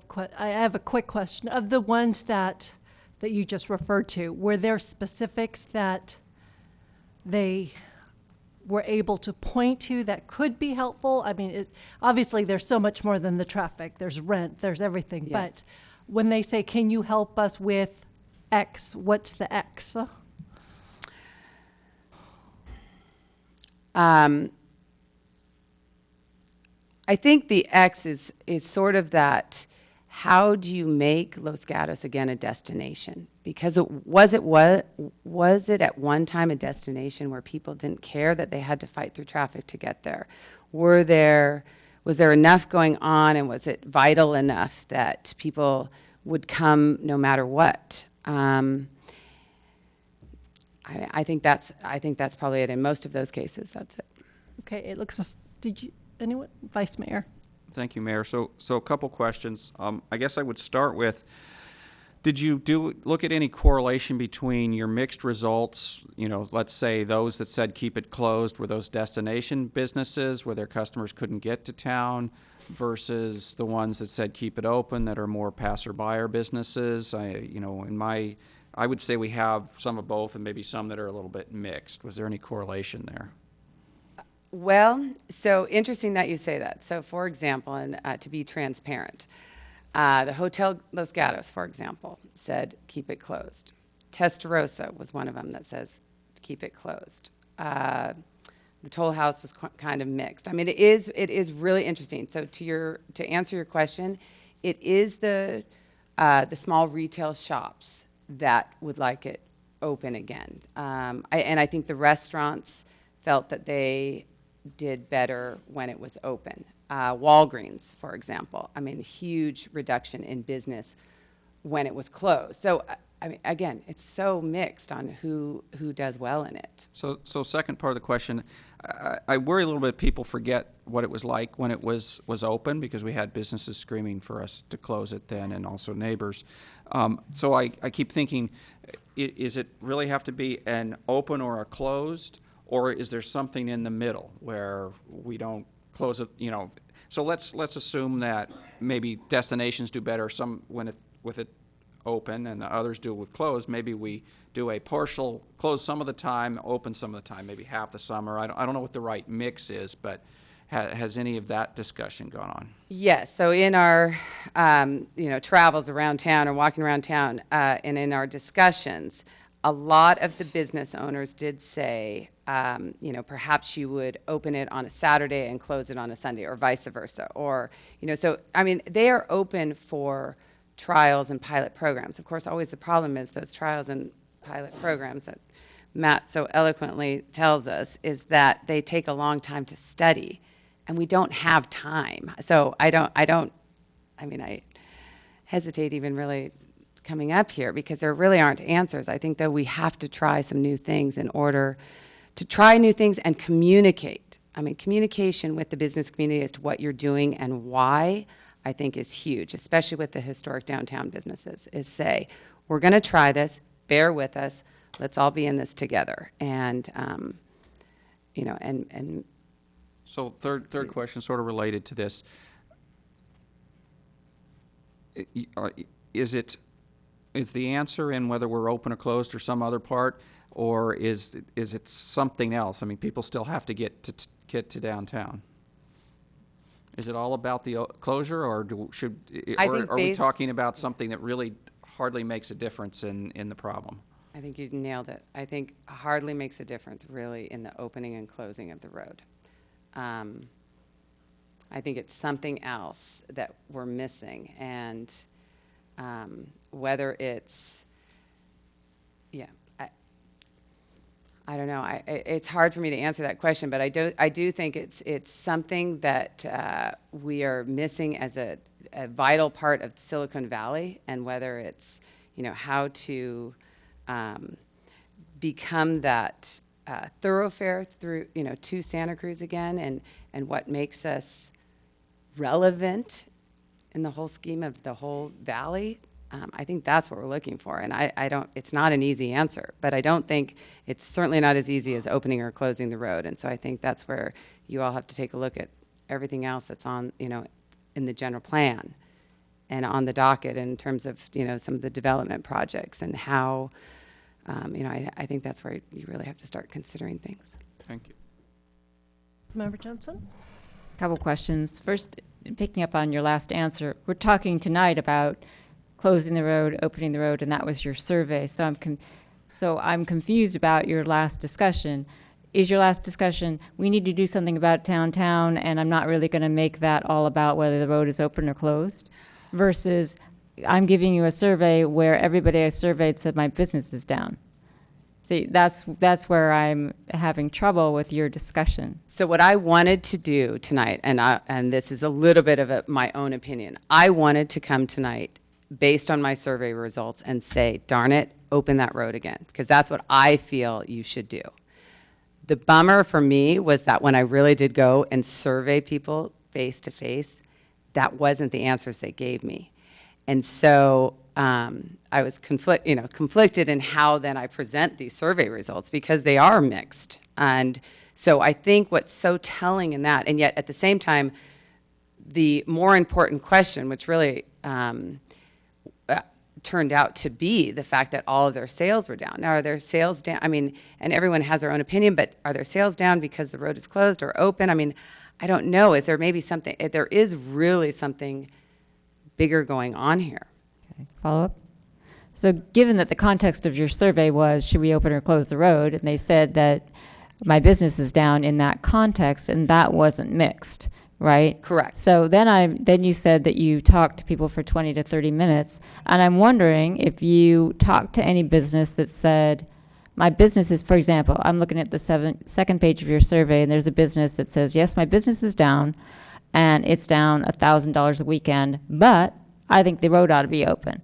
So I'm wondering, when you had those kinds of discussions, why was that business saying, yes, keep it closed? Was that, well, it's all part of a greater problem and I want the downtown revitalized? Or was it somehow, I'm okay with the revenue being down $1,000 a weekend, so keep the roads closed? I'm having real trouble understanding that. As am I. And I think part of that is it was really personal opinions on how people experience their weekends down here. And so a few of the business owners that I spoke to, and I can probably bring him up. I'm not even sure he's on the survey because he was one of the last people I talked to, was Billy's Chowder House, and he said, keep the road, he said, keep the on-ramp closed because my business did better when it was closed. And the reason is because he had locals who could get to him, right? And so it was a funny thing. So it was all locals that lived within the area downtown, and there was all of a sudden parking available. And so he said, so his own local people could get there. But he didn't have anybody coming from out of town at that point, and he's a pretty sought-after seafood restaurant. So even in talking to him, it was so mixed, because I said, so well, no one else then is coming from out of town, but everybody that is coming from in town now can come down and they can find parking spaces. So that was the kind of, I don't know if that makes any sense. It was just that there was parking all of a sudden available. That makes sense if it's dinner time. Was he talking about dinner time? No, he was talking about brunch because he has a big brunch. Okay. And so he was talking about brunch. And so he said all of a sudden there was parking available so the locals could get here. And he actually, even though his sales were down, it was a more pleasant atmosphere. That actually is maybe what I'm getting at. It was a more pleasant atmosphere because there wasn't gridlock in front of his restaurant. So people were able to get around town and find parking, but there just weren't as many people coming in. And out-of-towners weren't coming in. Thank you. Okay. Any further questions? Thank you, Ms. Summers. Randy Chen?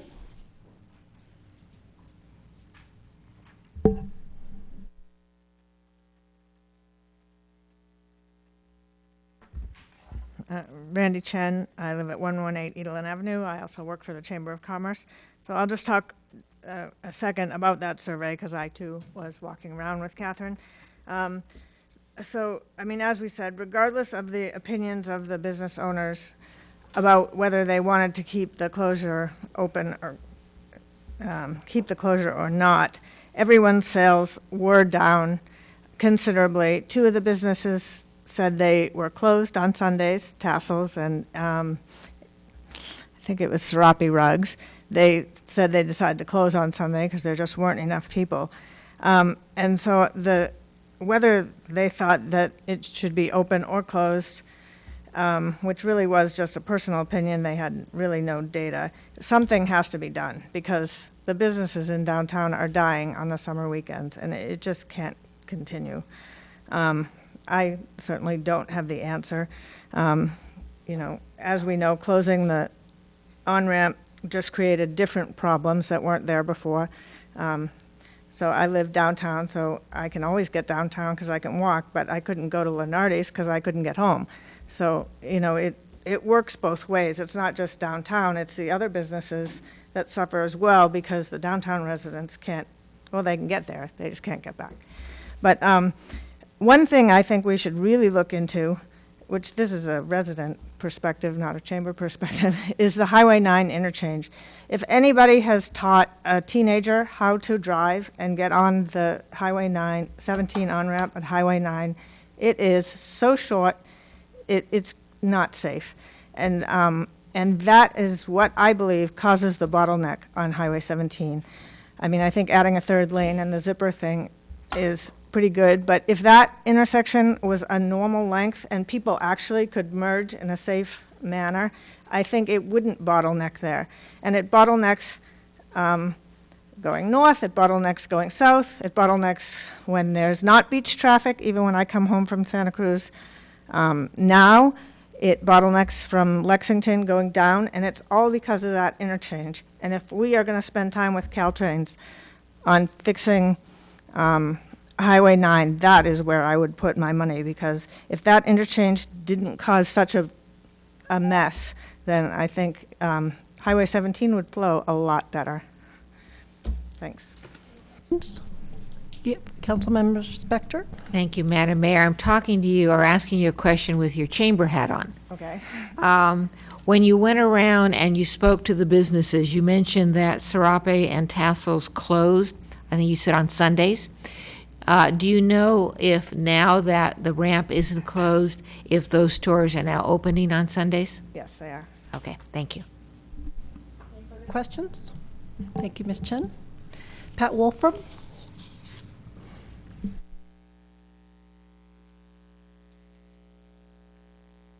Hi, my name is Pat Wolfram, and I'm a resident of 95033. So you actually have come up with some really good ideas. But I have to say I've been a citizen for 9 years in this town, and I travel a lot, and I actually don't even see much infrastructure being planned or implemented. So I drive Highway 17 twice a day, up and down. I've been through closures, mudslides, everything else.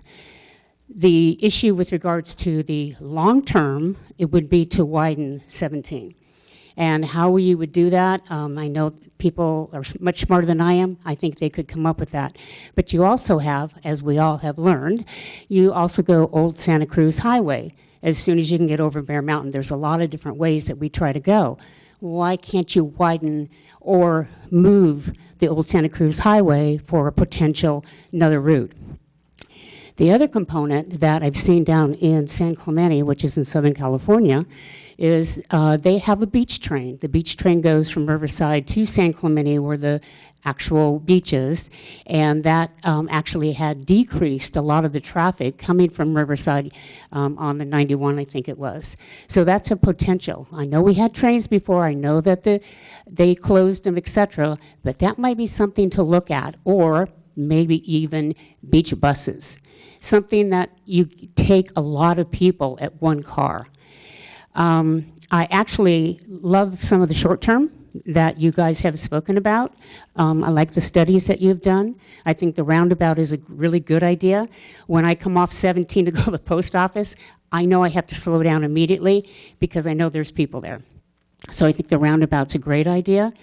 I also like the one-way. I think that during certain times you can do one-way. They do that in, in Santa Clara County, different streets. I like the idea of a parking garage and people can walk. We talk about people walking, but we want to park on the street. Well, the parking garage could allow parking and actually have walking. And I think one of the other things with the 95033 people, we have a next door kind of like a Facebook in a way. And one of the things that they had asked for is there a way that if it's closed, that residents that are in 95033 can get through that closed highway? That's all. Thank you. Thank you. Any questions? Thank you. Angelia Dorner?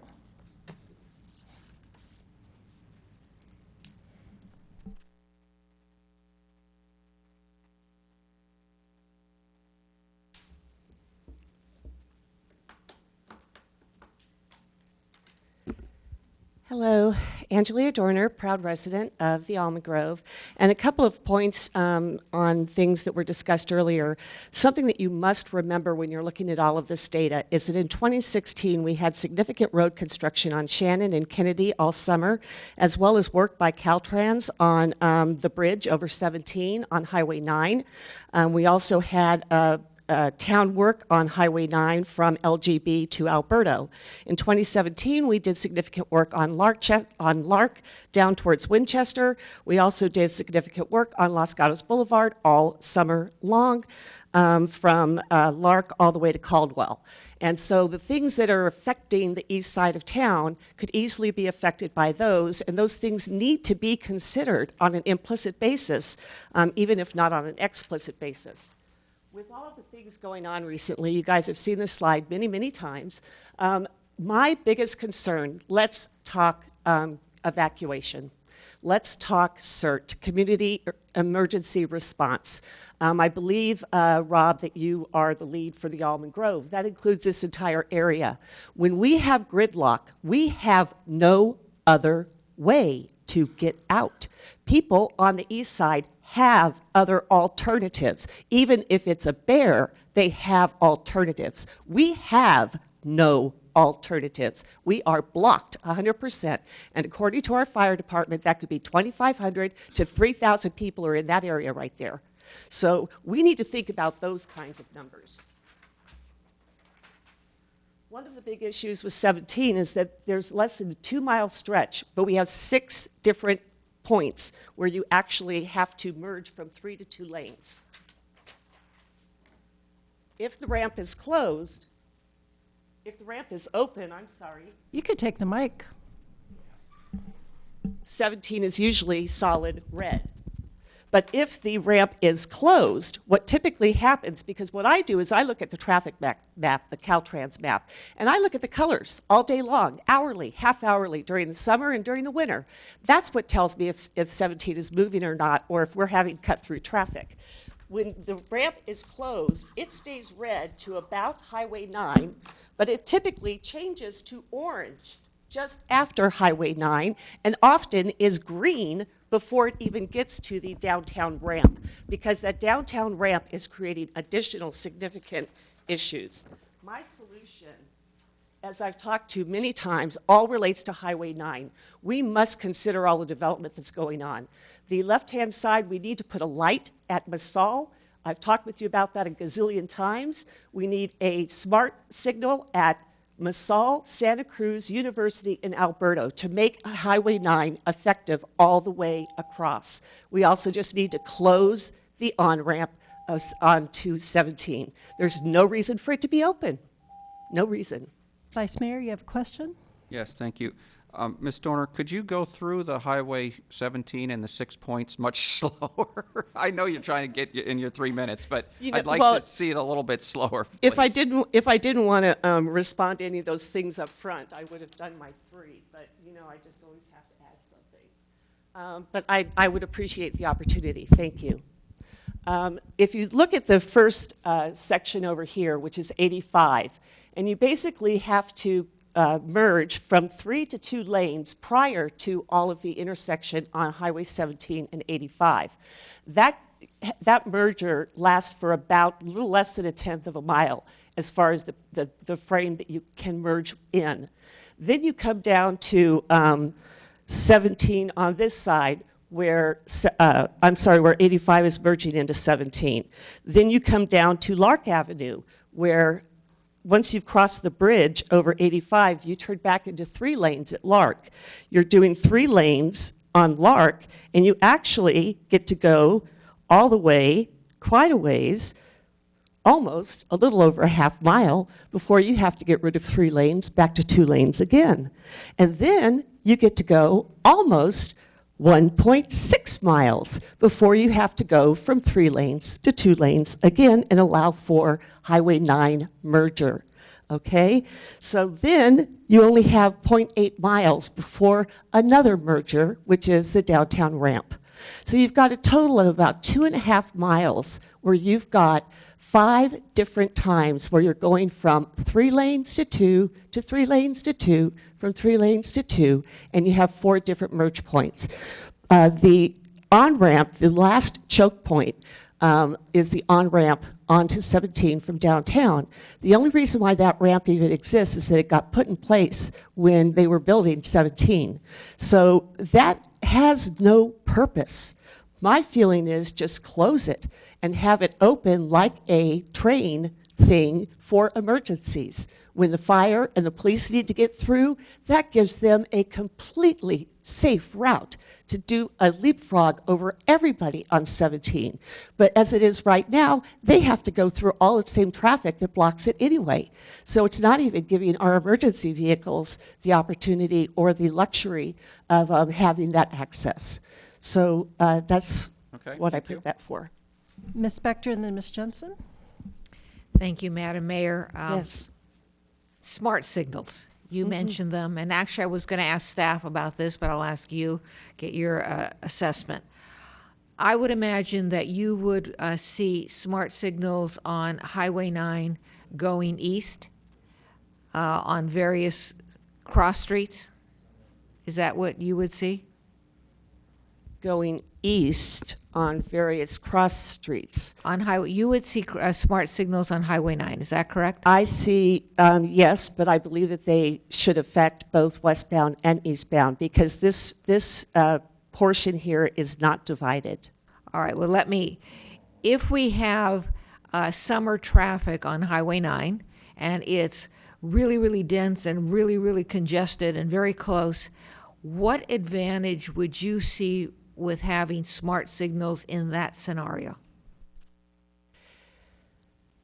In that scenario, I believe that it would facilitate, actually, Highway 9 might get backed up a little bit beyond west of Massal, but the traffic where it relates to actual being used for business and for transportation, I mean, to really, really make a difference, would be able to flow a lot more freely. But you would have to be able to do it at all 4 of those intersections to make a difference. And it would have a positive impact on the Highway 17 and 9 interchange without having to do all of the significant infrastructure changes. Thank you. Councilmember Johnson. Ms. Dorner, thank you. I'm just curious, you put up the map of Almond Grove and you made the argument that Almond Grove, as opposed to people who live on the east side, were locked in. And so I'm curious, if I'm a resident of Vista Del Monte or Vista Del Campo, locked by Kennedy, Loma Alta, Los Gatos Boulevard, Shannon, Englewood, that are all at a deadlock, how is my situation different than a resident of Almond Grove? Aren't I trapped as well? You know, I'm not talking about just, you know, the quality of life and being stuck, not being able to get out of your driveway. I'm talking about trying to get to safety. And if you're on the east side of town, you can go the opposite direction on Kennedy Road and go up towards Blossom Hill, go up towards away from Blossom wherever Hill. there is. Assume Blossom Hill is blocked too, because I know it is. So are you suggesting that my alternative is to go up Kennedy or Shannon to Hicks?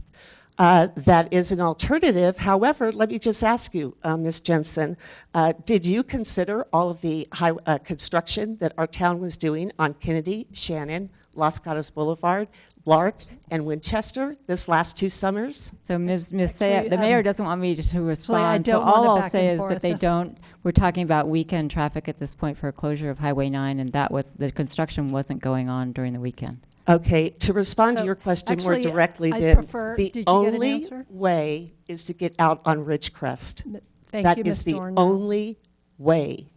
Okay. Okay, Senator, do you have time for 4 more speakers? Yeah. Okay. So I do need to, we have 4 more speakers, and then the senator does need to leave, and I want to make sure that he has adequate time to respond. So Lori DeWitt. Thank you. Thank you.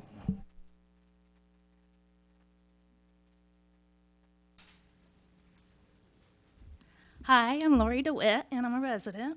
But please don't forget the mountain residents. When you block off the ramp, we cannot get into town. I mean, we can get in, but we can't get out. So I can testify to all you businesses. I have not come into town for 2 years. I spend my money in Scotts Valley because the traffic is so bad. It's quicker to go to Scotts Valley for the post office, for grocery shopping, the hardware store, and the movies. So I do like the roundabout, but I'd like to add a layer to that. And that is a sticker system. They do that for the 49er Stadium. The residents have a sticker, and they can go in and out without having to be blocked off. So that will allow the local residents to do their grocery shopping and have lunch, go to the matinee movie, because I pay my property taxes and I can't use the town I'm in.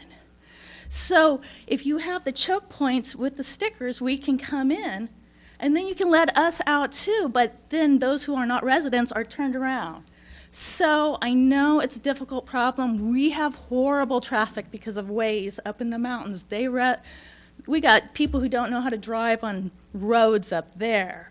So I moved to Los Gatos because I wanted to be part of this town, but I feel like I'm choked off now, and I do spend my money in Scotts Valley. So please don't forget us, because we do want to spend our money and our time here, and I don't do that on the weekends. Thank you, Ms. DeWitt. Any questions? Thank you. Susan Burnett.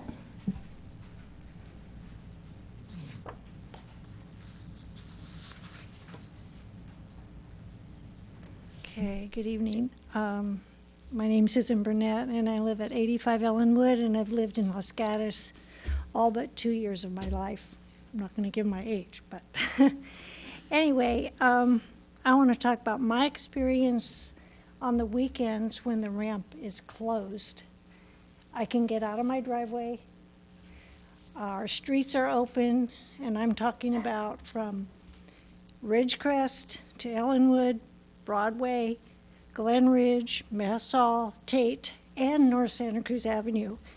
And I don't understand how they can say the businesses do better when it's open, because when it's open, my neighborhood is totally impacted, as well as North Santa Cruz Avenue. I mean, you just cannot move. It's very, very frightening to feel stuck in your home. It's very frightening. So I was hearing a lot of people going on about having it open and how they want it to be open, but the ramp. But I want it to be closed, especially in the summer months. It's just, you can't move, you can't get out of your driveway. The whole neighborhood's impacted. It's very frightening, and I'm a nurse. I have my master's in nursing, and I get fearful for health. You know, if you had a heart attack, I don't know. There's a lot of safety issues, but I just wanted to be a voice for people on the west side of Los Gatos that really do enjoy having the ramp closed, and that it really should be considered. And I don't know who's saying that it's not a good idea, but there are a lot of people who really enjoy that ramp being closed in the summer months. So that's all I wanted to. Thank you. Any questions? Thank you. Alex Holt.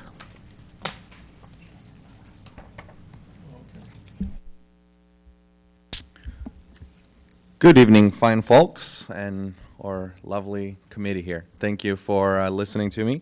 So one thing that's really interesting to me is as we're talking about all these things, there's a lot of expensive projects that could be solutions. There's a lot of different ideas. The thing that we forget is that it all costs money.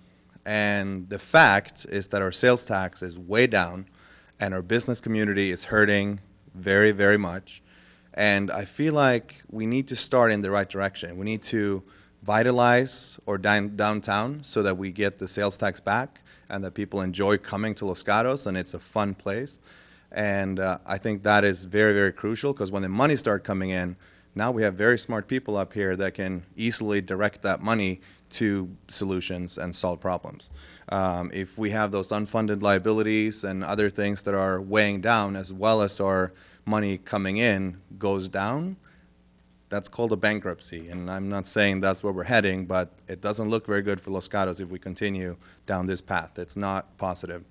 I forgot to mention that I'm the former president of the Chamber of Commerce, and I also am the owner of Holt's Restaurant, soon to be Flight's Restaurant here in Los Gatos. You asked a very good question. I believe it was Mariko. What's the X factor?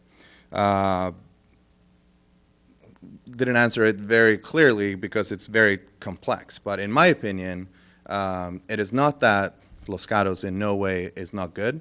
It's that the competition is so much better. Other towns are doing a lot of things to make a difference. There's events, there's road closures, there's partnerships, and there's things happening. So people now go downtown, they go to Willow Glen, they go to Campbell, they go other places. So we used to be exclusive as like the destination to go for a great experience, walking around, farmers market, shopping, good restaurants. We're not that anymore, so we need to compete. That is, in my opinion, the X factor. So we also have a big problem with the landlords still charging the $3 to $5 a square foot, like all the thriving business communities like Campbell and other places, where you can actually support a business at those rates because there's people everywhere. In Los Gatos, that's not the case. There's not people everywhere.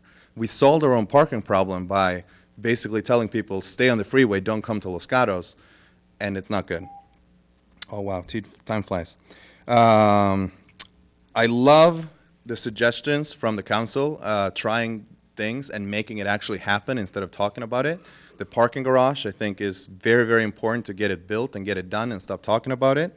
I think add the roundabout, leave the road open, and widen 17 for long-term success because Silicon Valley is here, the ocean is here, the cars are going to come there. So it's just a part of the nature of the beast. Vice Mayor? Thank you, Mayor. Mr. Holt, so you have a business both in Los Gatos and Campbell. How does your businesses compare in those two cities, and why is one better than the other? Well, I will be able to answer that question a lot better in like a year when they're both the same business, because now we have a new business that's hip and cool and everyone's loving it. But we have like 400 to 500 walk-ins Fridays and Saturdays. We have 40 in Los Gatos. Of course, it's a little bit different business model, but the matter of the fact is that there's people everywhere on the streets. They are old, they're young, they're kids, dogs. It doesn't matter. It's just people everywhere. And I see the same thing as I'm researching to open more location in Burlingame and Mountain View. It's people everywhere. Silicon Valley is booming. There's people literally everywhere. That's why the traffic is so bad. But in Los Gatos, it's less. There's less people. Half full restaurants everywhere you go.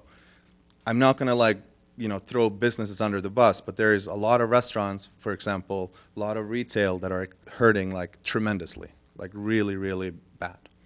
Thank you. Further questions? Thank you. Vice Mayor Burton Craig?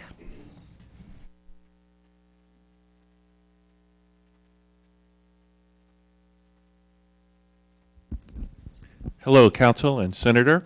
Would like to just give you a couple of things that I've talked about with a number of our residents. I've been on the other side of some very angry phone calls on a Saturday afternoon during the summertime, so I want to thank you all very much for putting this workshop together.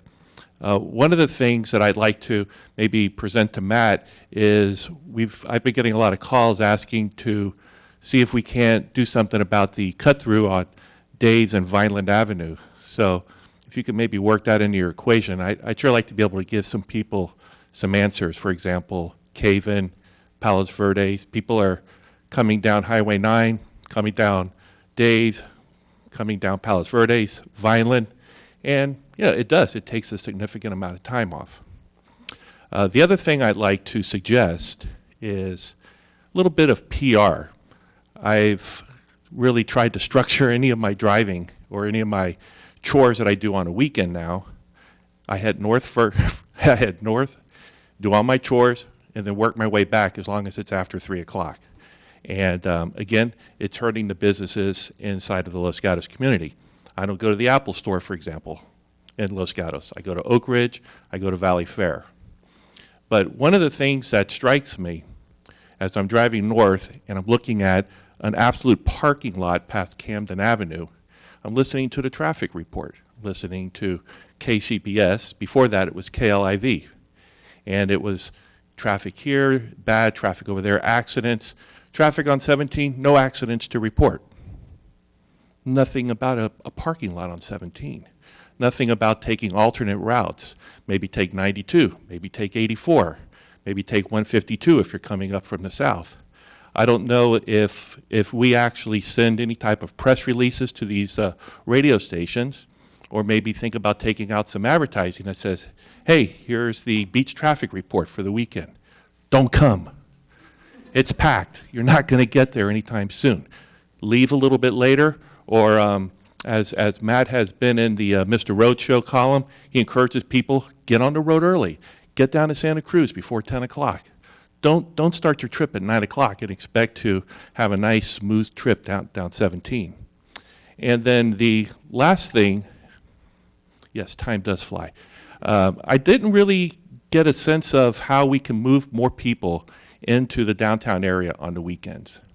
And that's something that I've heard is that a lot of people are very sad that they can't go to downtown, and they end up going to Campbell because it's a lot easier to go north on Winchester. One of the suggestions that people have come to me a lot of is we need to get some more rapid transit down there. Our community bus is not very effective down here. It comes, the intervals are very long, and if you miss it, you almost have to wait an hour for the second one. One of the suggestions that I had was you've got a lot of open space southbound on Winchester. You could create some parking spaces in there and maybe implement a shuttle that is more frequently stopping by that area and get people into the downtown area.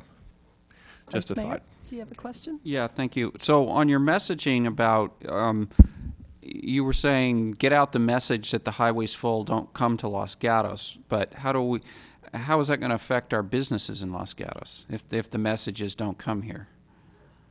Got to work on that message.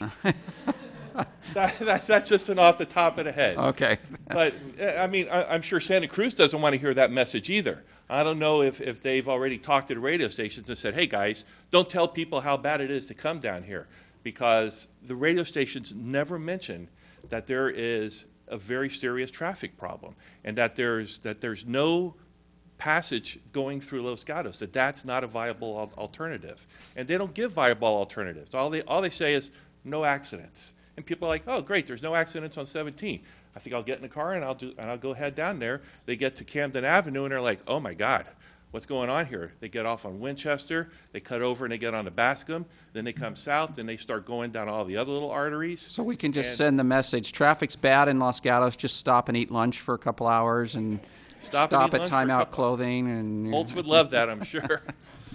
But, just a couple of thoughts. These are what I'm hearing from our residents. But thanks a lot for holding this workshop and letting me come up and spew ideas. Thank you, Vice Mayor. All right. Maria Risto.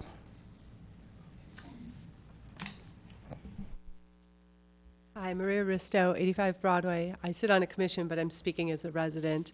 There's so many issues, but the one thing that sticks out is we've already started some work on the roundabout, and I know that years ago that was something that was discussed, and I think it would be a real asset to the town.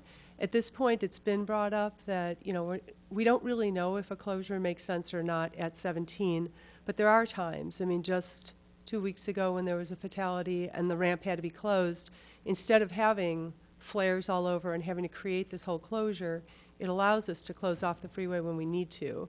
There's already been work and energy put into it, and maybe in 2 years we'll suddenly decide, oh my gosh, we've made enough changes, we want to do a closure. The roundabout facilitates that. It would also be an upgrade to the southern entry of the town. We kind of like just sort of look like the end of a ramp. It would increase safety.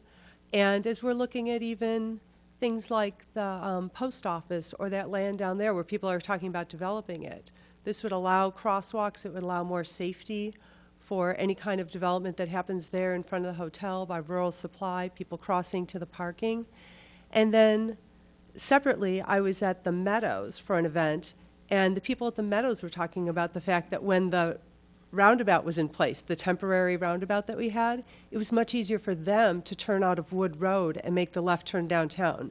Because right now it's really harrowing for them to turn left across traffic coming up the freeway. They're right there. So I think to serve those residents and to enhance the downtown, this would be a good thing. Thank you. Any questions? Ellen Manzo?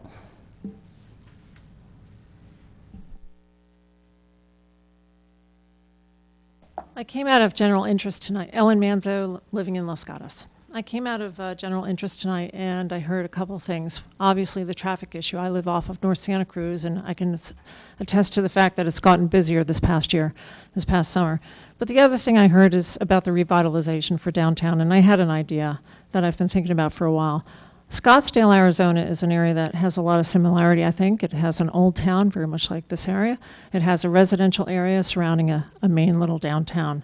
And they have golf carts that run around Scottsdale all the time that serve as commuters, ways of commuting, and they bring the local residents into town and the local residents out of town.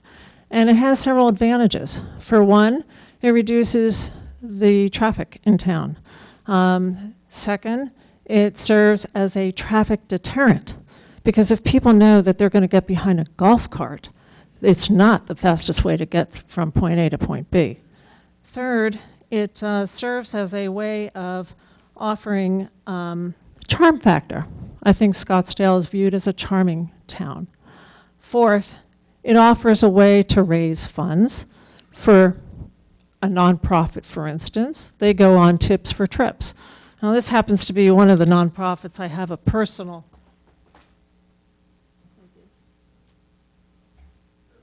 affinity for. This is the Veterans Memorial, and while I'm at my 3 minutes of fame, I'll just make a point that tomorrow, on Thursday of this week, there's going to be an open house over at the Adult Recreation Center where we'll talk about the Veterans Memorial design, as well as we're going to have General Hillhouse talk about his tour in Vietnam. We'll have one of our other Vietnam veterans talk about his tour as a medic, and we'll have a father of a Middle Eastern, of a special operations operative who had to work in the Middle East on 5 deployments.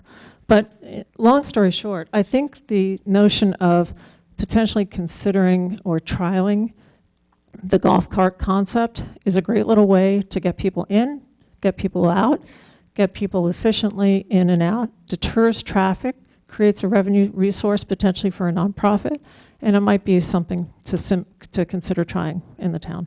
Thank you. Thank you, Ms. Manzo. Any questions? Okay, thank you all very much for sharing your comments with us. I know the senator has been keen in listening on the experiences that many of you had. It's one thing when he hears it from council members from both Los Gatos and Montessorino, as well as staff, but I appreciate all of you coming tonight so that he has that experience to hear from you directly.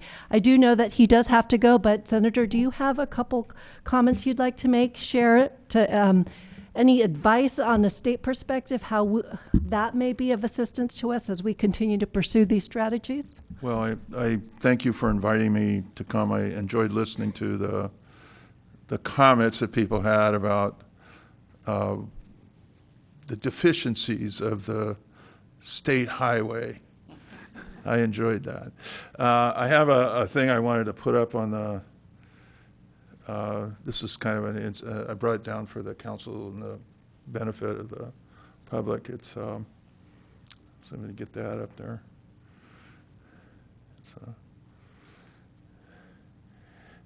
This is a picture of 204.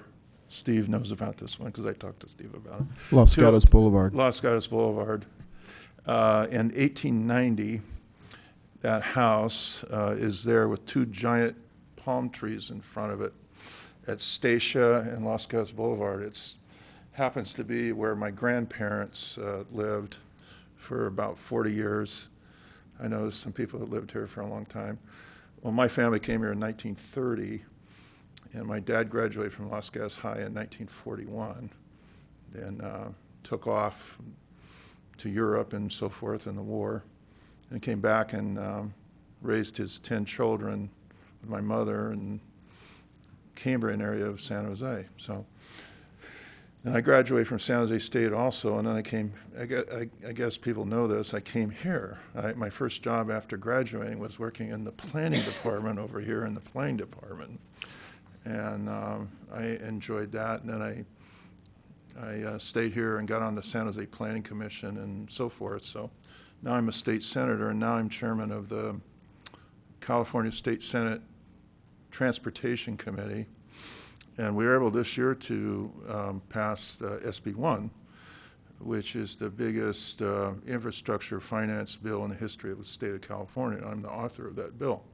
So we now have resources to do things, okay? The main emphasis of SB 1 is to put money into the road maintenance and what we call SHOP, the state operational improvement programs. And so what I'm going to do is talk about things you can do with Highway 17. I recommend, it's not, I think Steve was kind of implying this in his comments. It's not widening 17 or not widening at 17. It's let's look at 17 and see if we can do everything we can to make it the most efficient highway possible that we can make it.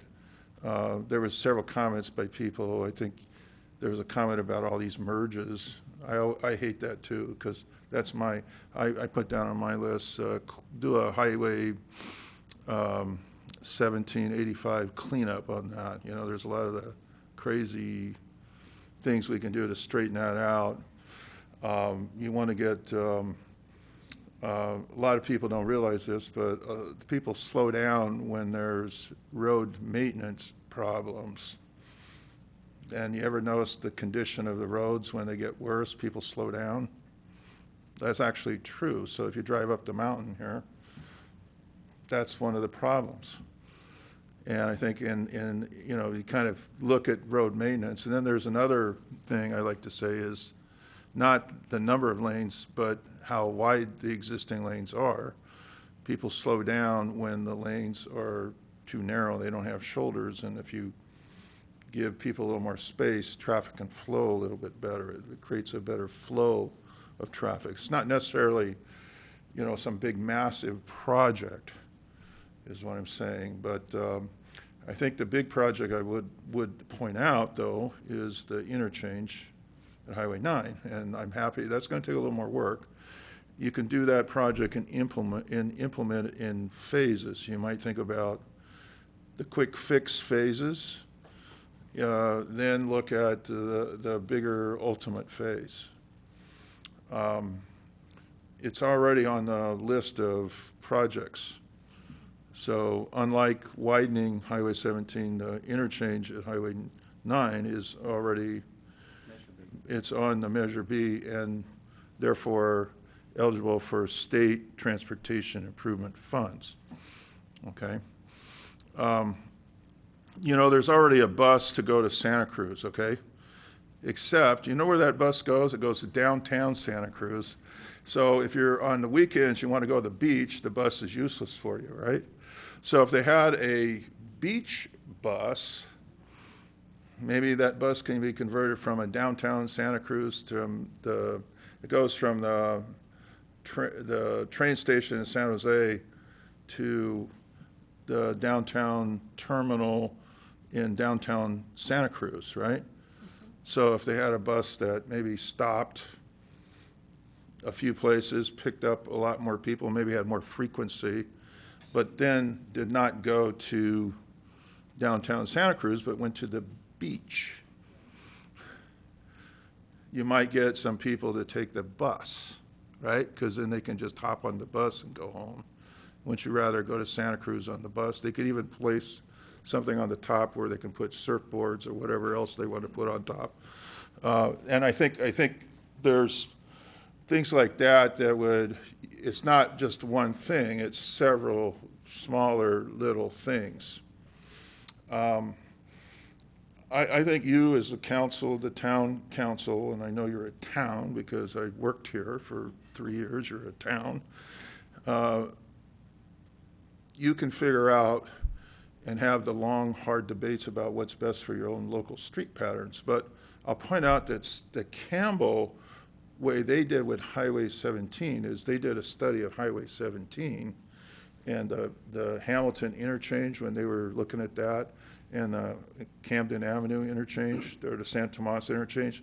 They studied at the same time Winchester and Bascom, so they had like a synchronized traffic management system is now existing on Bascom Avenue and on Winchester Avenue, so the traffic flows better.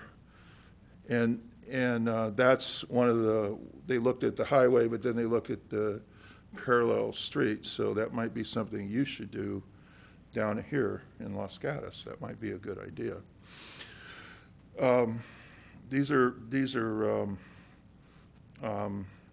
There's also one called, it's kind of a gripe of mine because we had a big hearing this year on this, and truck freight management causes slowdowns on Highway 17, right?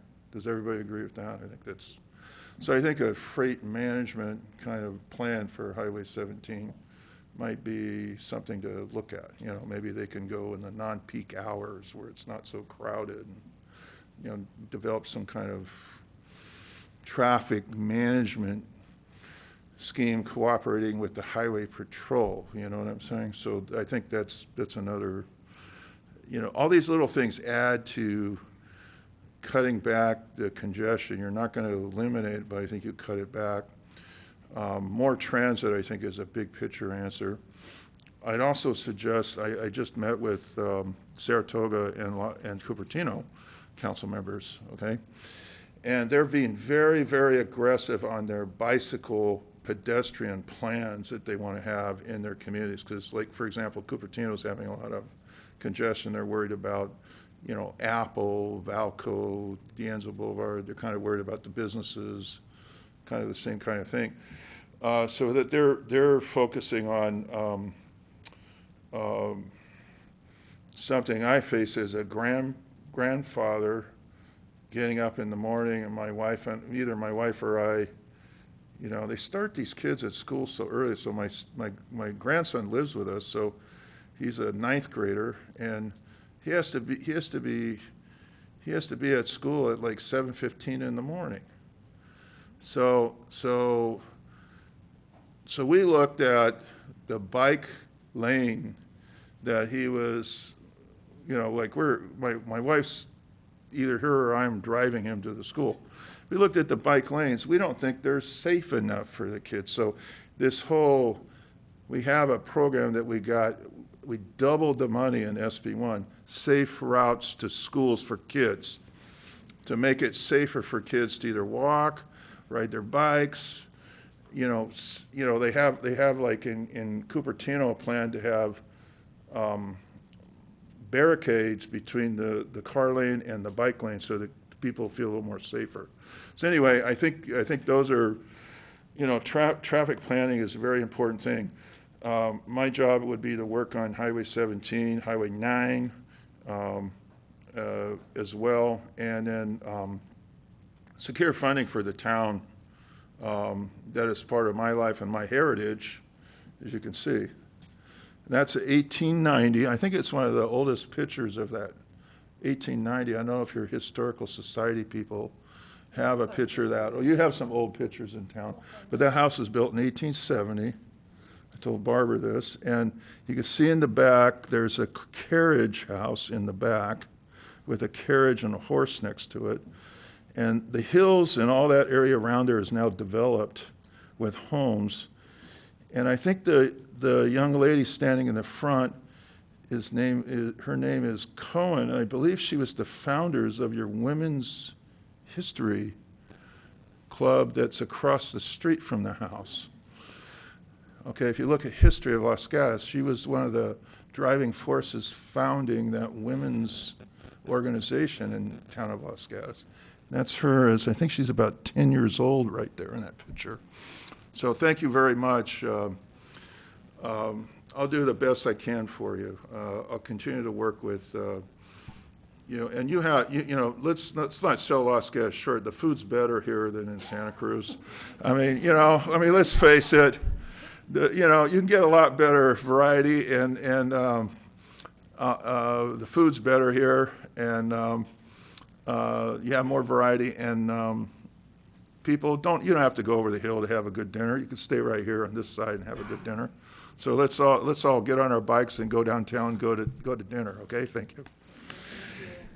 So we're going to take a quick break before we deliberate. Does council members have any questions specific for the senator? Yeah, sure. Yes. You have to think. Councilmember Jensen and then Leonardis. Senator, thank you very much for being here and listening to all of us and being at our meeting. And thank you for saying that part of your job is to get funding for Los Gatos. So I'm curious, this is one of my things, and we heard testimony tonight about smart signals, because it's in looking at all these problems, it strikes me that if the traffic moves better on the freeway and it moves better on the arterials, the ways won't direct it to the residents. And if the traffic can move better and the signals understand how to move it, that would help. So how could you and SB1 help us to get the grant funding or straight up money to put smart signals in Los Gatos and on Highway 9? I'll tell you. Yeah, is that right? Okay. I'll give you some, planning advice, and I'll be working with you. It'll take some work. But my opinion is that Highway 9 could be part of the designing of the interchange, and you might look at the operational signal improvements as part of the first phase. Obviously some of the problems with the interchange that exist now, short of tearing down the structure, which 2 or 3 years, okay, at least, and you have to do an EIR and so forth. But when you do operational type improvements, you can do those a lot faster.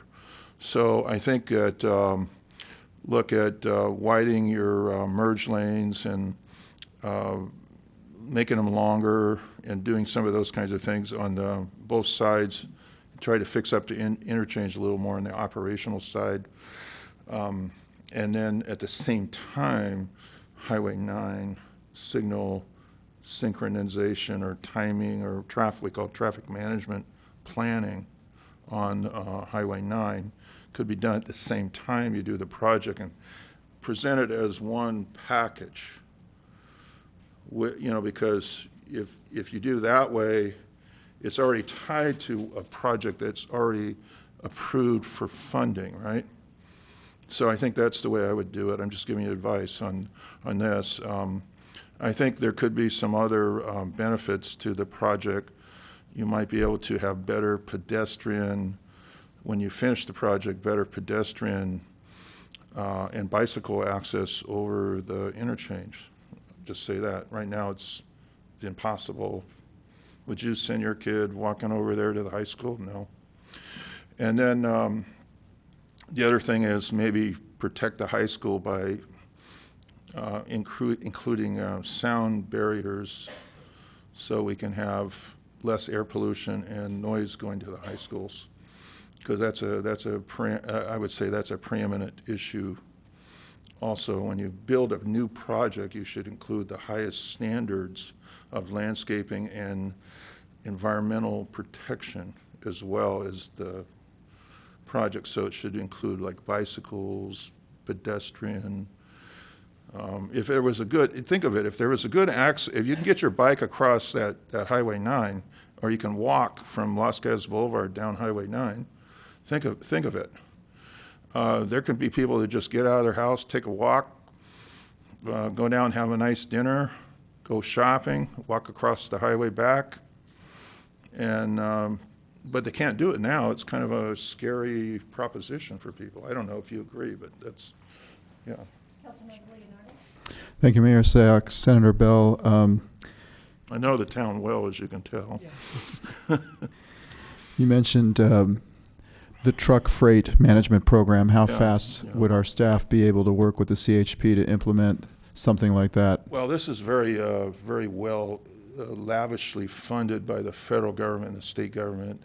The federal government, in their reauthorization of the Surface Transportation Act, included lavish amount of funding. In fact, it was one of the few areas they included additional funds. So I think truck management, truck routes, truck management, traffic management for freight is funded. SB 1 had $250 million, $250 million a year for freight goods management. So SB 1's a $5.2 billion annual funded measure. $52 billion over 10 years. So, you know. Yes, just one more question about the Highway 9 interchange. Yeah. Would it be possible to look at widening the part between Lark Avenue and Highway 9 as part of that project, perhaps adding a little bit of pavement here, restriping here, and making that merge lane on Lark Avenue disappear all the way up to the Highway 9 interchange? You have to balance Part of the project. a little bit between making the project bigger and maybe it takes longer versus getting what you can do now finished. So I would look at it more like a phasing. Phase 1 might include some of these operational traffic management projects that are less expensive but have a good bang for your buck. You know, like we call them fast fix projects. Go in, you don't have to do a lot of engineering design, EIRs, CEQA. You can go in and do it quickly. You can get it done.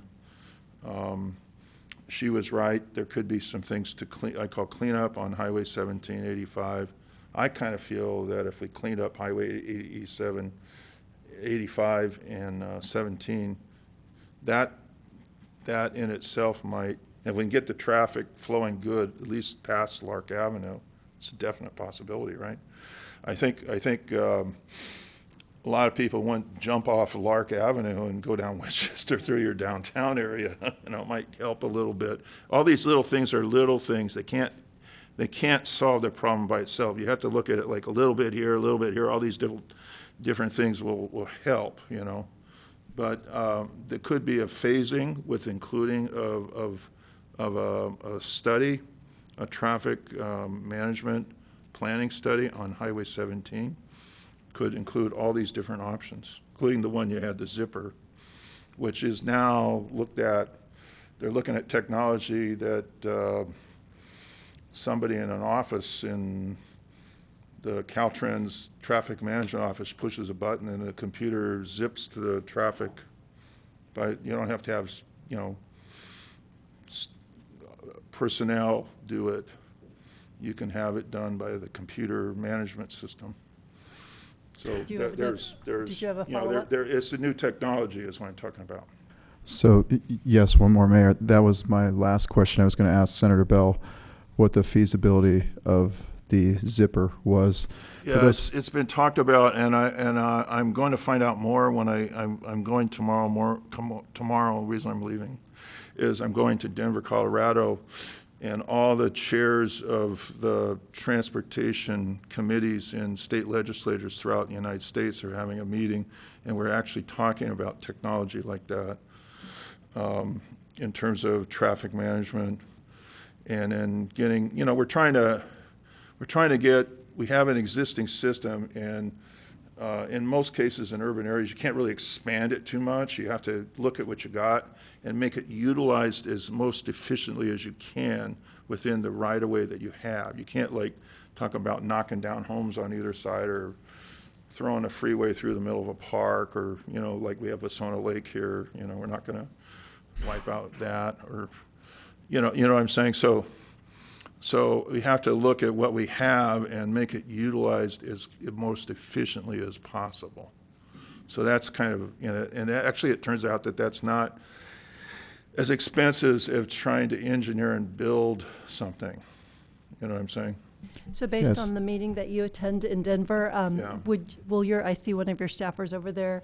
We have Alphonse here. Will you who's, be able to connect with our own wonderful PPW department and file, so that we can know what we need to do to follow up on that? Yes, and I think the West Valley mayor should talk also, Madam Mayor. And, Yes. You know, have a more integrated approach to the problem with Supervisor Wasserman, myself, and others. Okay. You know, we'd be happy to, you know, agree on something. And I hope that we can have Caltrans staff. Is Caltrans staff here at all today?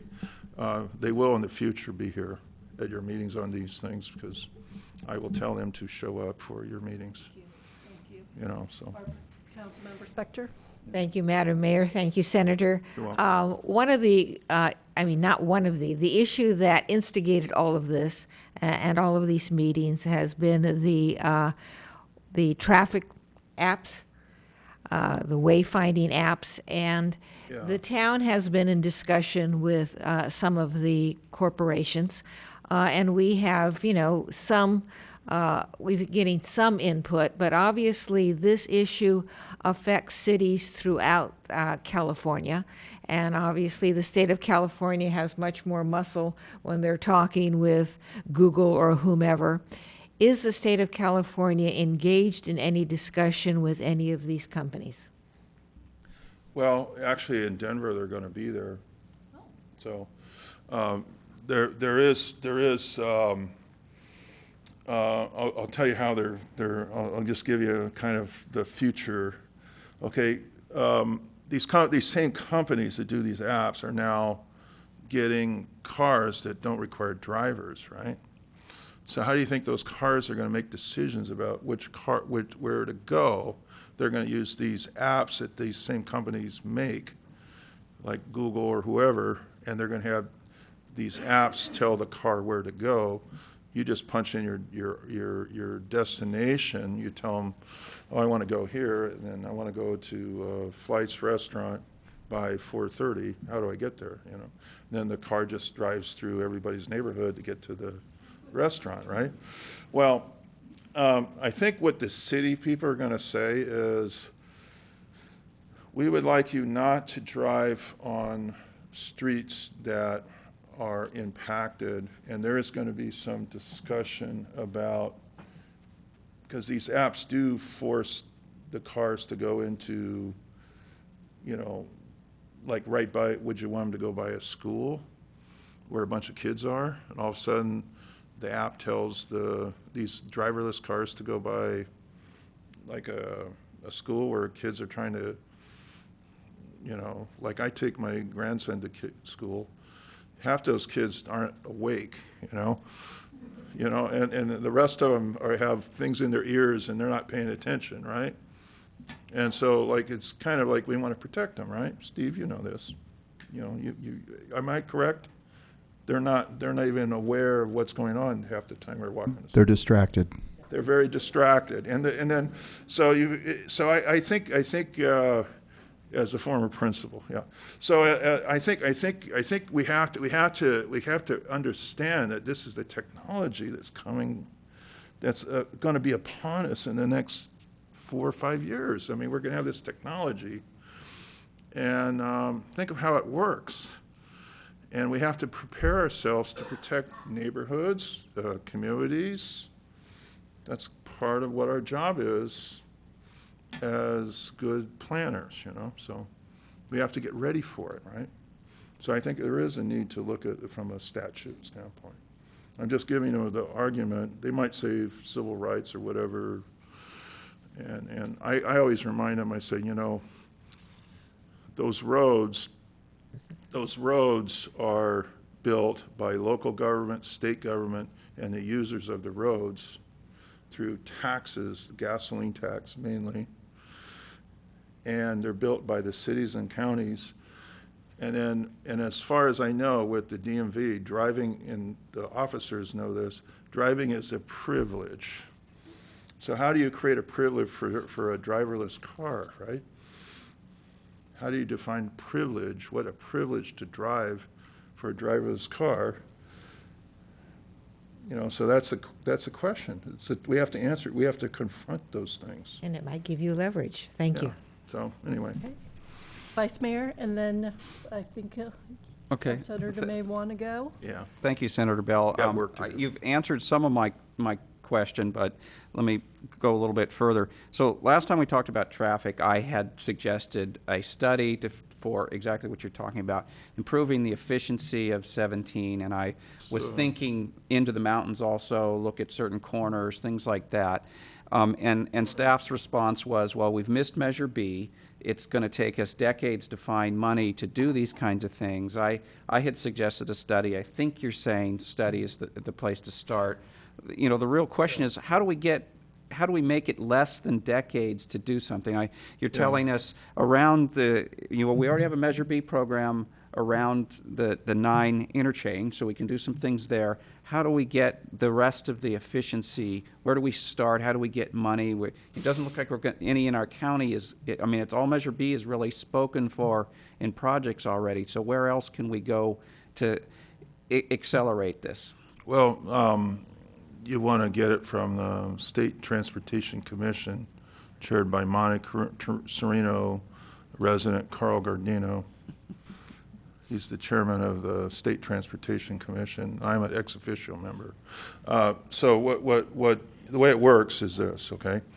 Like, I'll give you an example of how we did a study, okay? I got concerns from people on the 680. You know, if you drive 680 from Milpitas into San Jose, going down McKee, Berryessa Road, and I don't know if anybody's ever done that in the evening, Alum Rock Avenue, it's a mess. It's all backed up. And it's backed up because everybody's backed up off the ramps into the freeway travel lane, okay? So there's like this backup. So what we did is we went to Caltrans and the Metropolitan Transportation Commission, and we got, I think it was $500,000, and they have the engineering company. I hired the engineering company that works with Milpitas, City of San Jose, the county, Caltrans, the different agencies, and they did a study on 680. And what they came up with is sort of the same thing I'm talking about. Projects that can be done quickly without a lot of expenditures, like quick projects, and then other projects that might involve like more 2 or 3 year. You got to look at short-term, medium-term, long-term projects, and then try to. You got to do them all, but kind of look at it how you can do things quickly to have a bigger impact. Traffic management is something that you can always come up with some answers to make things more efficient in terms of the system of movement. You can't do it in a bigger way unless you build things, like building more lanes or whatever, or a new interchange or something.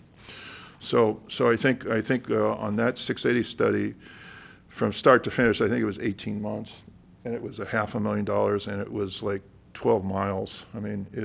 That's just giving an example. I think there's already been studies on Highway 17, so it might be that there's already stuff that people already looked at from an engineering standpoint. So you might already have some engineering ideas that are already done. Okay. I think on the interchange here, you probably do have some engineering that's already been finished on that. So it might not take long to kind of dust it off and update it, and the structure, the engineering stuff that's already been done. So anyway, that's my that's, you know, the 18 months is the one, we did one, a big 12-mile one for 18 months, so Okay. $500,000, $500,000, I think is what it cost. Thank you. Again, well, thank you very Again, thank you, Senator, for your attendance tonight. You've given us you. a lot to continue working on. We'll be in A lot touch of work, with but you. you got to do it. And thank you all. We are going to take a quick break to allow people to rest. No, I'm giving that picture to the mayor and the council. I have an extra copy, but you can give it to your archivist. Sure. I guess the historical. I don't know if you have a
Okay, thank you everyone for that break.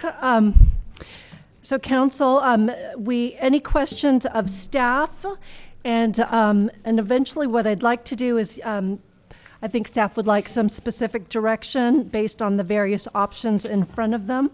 One thing I do want to make a comment to and let Director Morley know, I think Mayor Ansteg and Standig, am I saying that correctly? And Standig has already reached out to Mr. Gardino, and when he returns, we invited him to this meeting. When he returns from a business trip, he has promised to reach out to us, the mayor of Montecito, as well as Los Gatos, and it'd be great if you and the town manager can be present at that meeting to help assist with any specific requests we have. Thank you. I look forward to it. Okay. Vice Mayor? Thank you, Mayor. So I want to bring up a subject, and I'll ask it in the form of a question. So one idea I've been thinking about, and the question is, can the school busing somehow, what we learned from that, be expanded into more of a not just for school, but a shuttle around town? I've been thinking about, we have several large projects coming our way. Let's take Alberta Way, for example. They even volunteered a shuttle. We just did another office building, and we know the MTC Reg 14 Rule 1 says over 50 they need to have a TDM plan.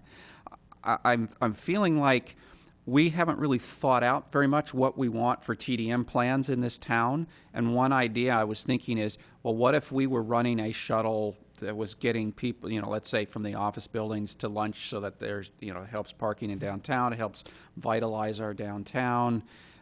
Maybe you get, as more, it doesn't have to just be office projects, it's large projects. Somebody brings a assisted living project on Blossom Hill or something. We may not be able to require, the town attorney would have to weigh in on that without a nexus, whether we could require them to pay into a shuttle program, but we could offer it strongly as one of their TDM required options, for example. So after all of this long introducing the idea, I'll put the question out as, so we're already studying school busing, which I assume we're going to operate or have somebody operate for us. How much harder is it to expand it to some other kind of program that we can offer as a TDM solution for these larger projects that are coming our way?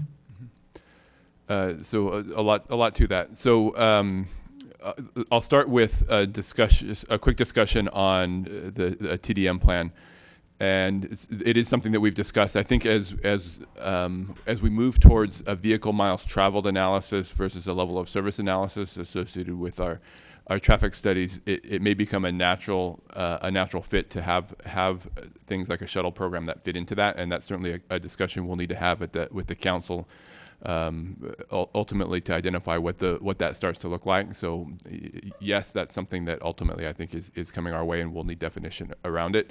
When that happens, I think is open for discussion and to the preference of council. Probably something that we can put on the priority setting session discussion, so that you can have a crack at it. We can have a little bit of background in terms of when our VMT discussion actually needs to move into something a little bit more firm, so we have some timelines with that, and you can weigh it with other priorities. In terms of converting or utilizing a school busing program with a local effort. Our transportation mobility manager and I actually had this discussion this afternoon as we were talking about what the scope of the school busing program starts to look like, and being pushed hard for utilizing or potentially utilizing or being open to utilizing Caltrans capacity in their busing system to be able to meet some of the need.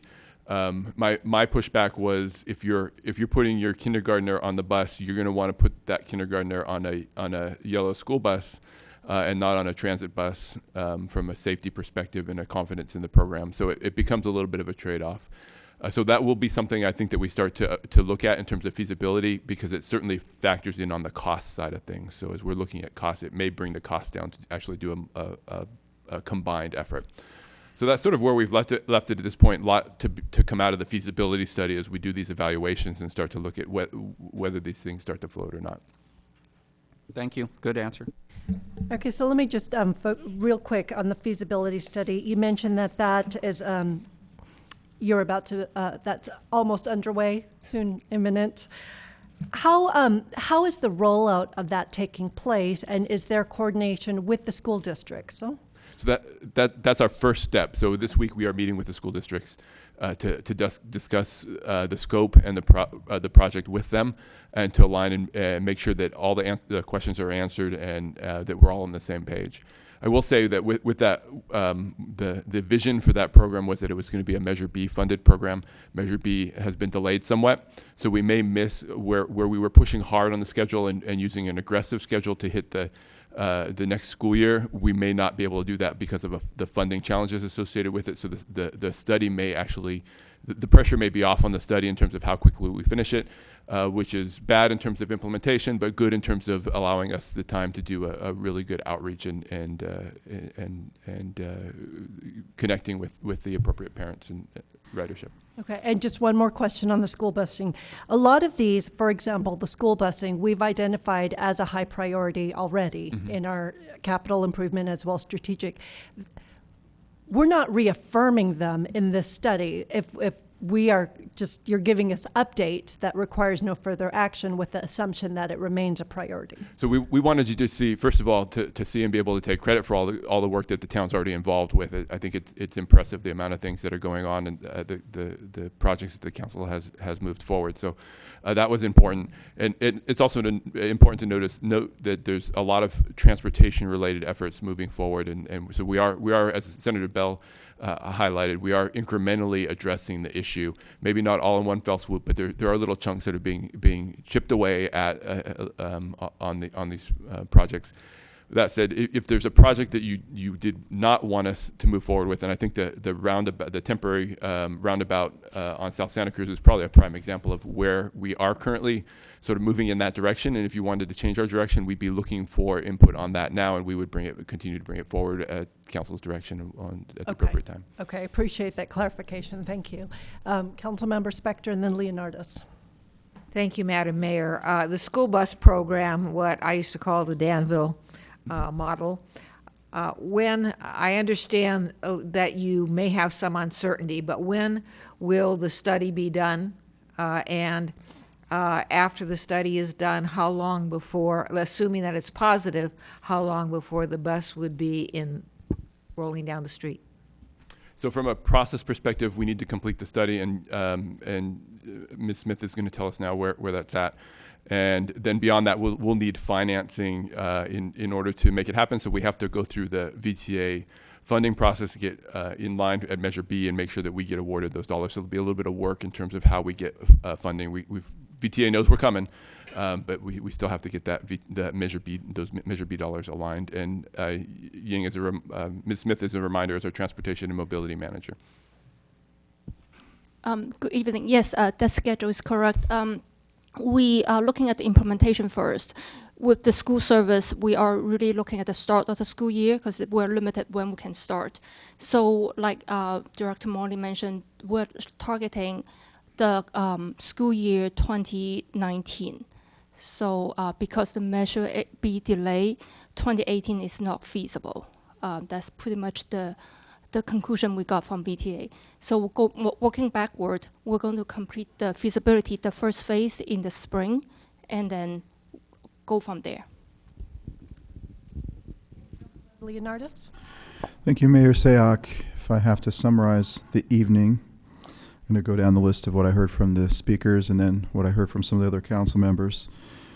It seems like the theme is to increase the utility with kind of the existing infrastructure that we have, and that includes Highway 17, it includes the downtown, it includes things like smart signalization on Highway 9, it includes possibly a kind of a master plan for our downtown, which may include having one-way streets or additional takeaway parking, turn parking into, what do we call that, angled parking, diagonal parking instead of the parallel parking, adding more street sidewalks for outside dining.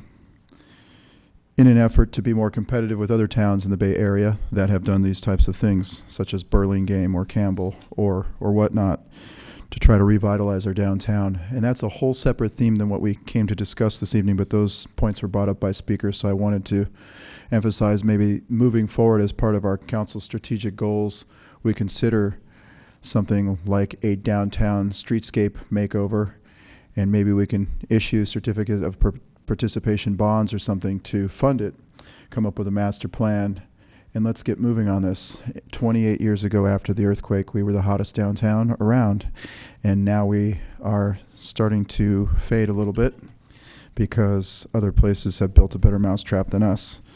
With that said, moving back to the comments about Highway 17, again, this thing will forever plague us. We know that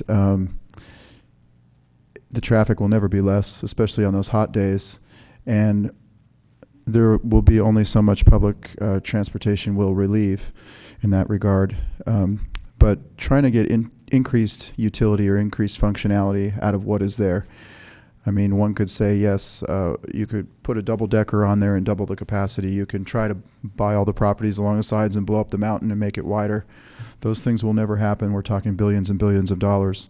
But if we take the existing width of the roadway and we try to restripe it, relocate medians to remove these choke points, these 3 lanes to 2, to 3, to 2, which causes complete mayhem, and everybody to try to cut everybody off to out-jockey them going up the hill. And then potentially getting that zipper movable barrier, if that's feasible in the long run. That would be something that we might be able to accomplish for a lot less money with the same road capacity without, how can I say it, any real further damage to the environment or the environmental impact. That's what I would be looking for. I am also very interested in the truck freight management program, pursuing that, because Highway 85, I think, does not allow trucks. Highway 280, when we go up to San Francisco, you're never stuck behind a big semi-truck or a fuel truck. But when you go up Highway 17 and it's a 100-degree day and you get stuck behind a fuel truck that's going 10 miles an hour and everybody tries to merge around it, that just causes a complete train wreck up there.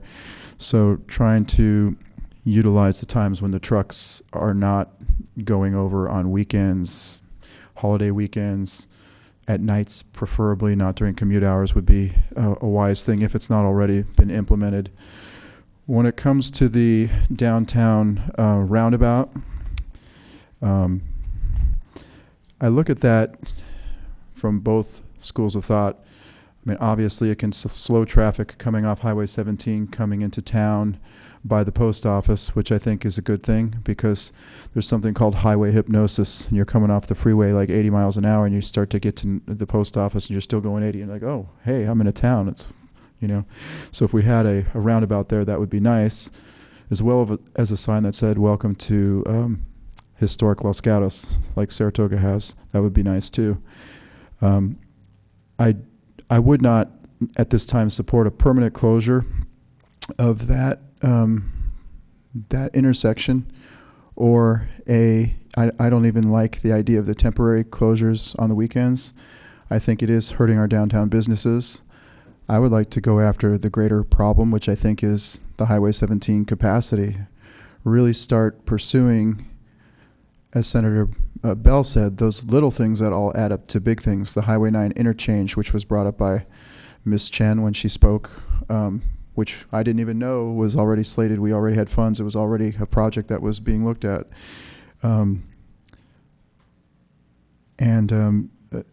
go after the low-hanging fruit, the thing that are already in the works, and then try to expand on those to keep improving.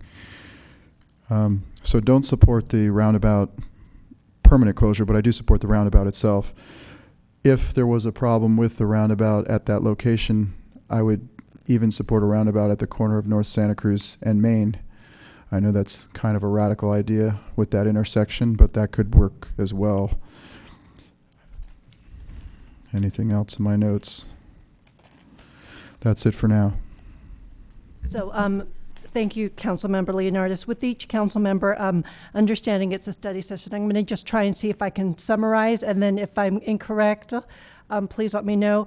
The thing that I want to make sure we capture is, of the things on attachment 2 that they've identified that work is already underway, there is nothing that you are disagreeing with.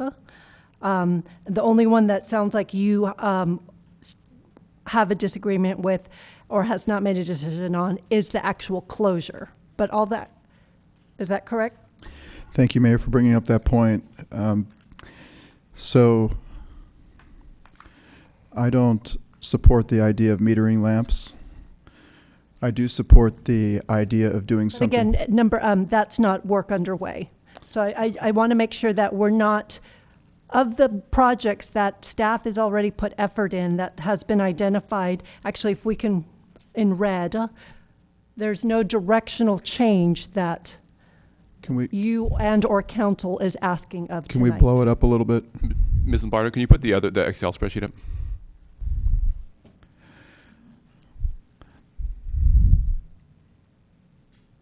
So if this helps, this allows us to gather input by council member across the line. It may be a little easier to see, and we can make notes.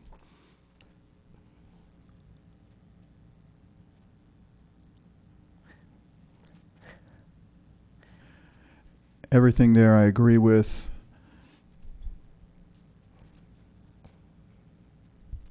In red. Okay. And some of the ones in black. Okay. And those, if I heard you correctly, were the ones of efficiencies of 17 and 9 that Senator Bell talked about. That is correct. Okay. So I just want to make sure I'm not putting words in your mouth, that staff has the correct direction from you in terms of where you're at tonight. So. Yes. Okay. So who would like to, Councilmember Jensen? Okay, I was not planning to work off the chart, but I'll try. I echo a lot that Mr. Leonardis just said. When I think about the traffic in town, I don't think of it as neighborhood A, neighborhood B, west side, north side, east side, south side. I think of it as how can we make traffic flow through Los Gatos? And number one, how do we improve the efficiency on 17? If the cars are going to get off 17, how do we improve our arterials, Winchester, Los Gatos Boulevard, Highway 9, and to me, to get those to flow so that Waze doesn't put people onto residential streets, is that traffic moves. How do I move that traffic? Smart signals. So if I'm going to prioritize, that would be my priority, and not just on Highway 9, on arterials, Winchester, Los Gatos Boulevard, through North Santa Cruz, etc. So that would be my priority. With respect to the closure, I agree with Mr. Leonardis. I like the idea of a roundabout, as long as it is not connected with any kind of permanent closure of the freeway on-ramp. So if any of you have visited Park City, Utah, there is a roundabout just outside of the main street where you can go up the mountain to the various places. Streets come in from 3 different ways. It works great. You get to downtown. It's very efficient. There's no signals. There's no stopping. You just do the roundabout. So if we could have something like that at Wood Road or even at North Santa Cruz, probably wouldn't work with the plaza and everything else, but it's a really good way to really make a smart signal at Wood Road so that traffic can move onto the freeway and off the freeway and through. So I am for the roundabout, but I'm not for the closure. I understand that some people like it, but the businesses are also a part of our community, and I think Mr. Holt made a good point about our sales tax, and if our sales tax is non-existent, none of these projects are going to happen. So I think we need to be supporting our business community, and the survey we got shows that all of the businesses are down, but their solutions to that problem are mixed. But it cannot help to, essentially what we're doing with the closure is we create a moat at Highway 9 because there is no reason to go beyond Highway 9 if you're going to the beach, and they don't come downtown, and it's too hard.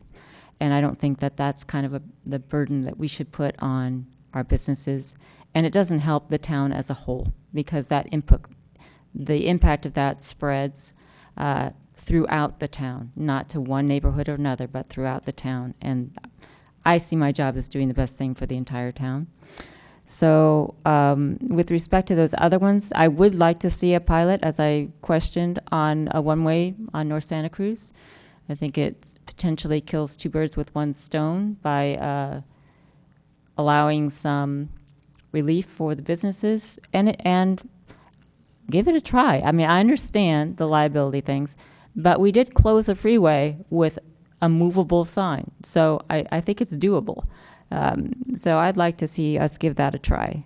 The other things, Senator Bell's idea about linking the smart signals to the Highway 9 ramps makes some sense to me.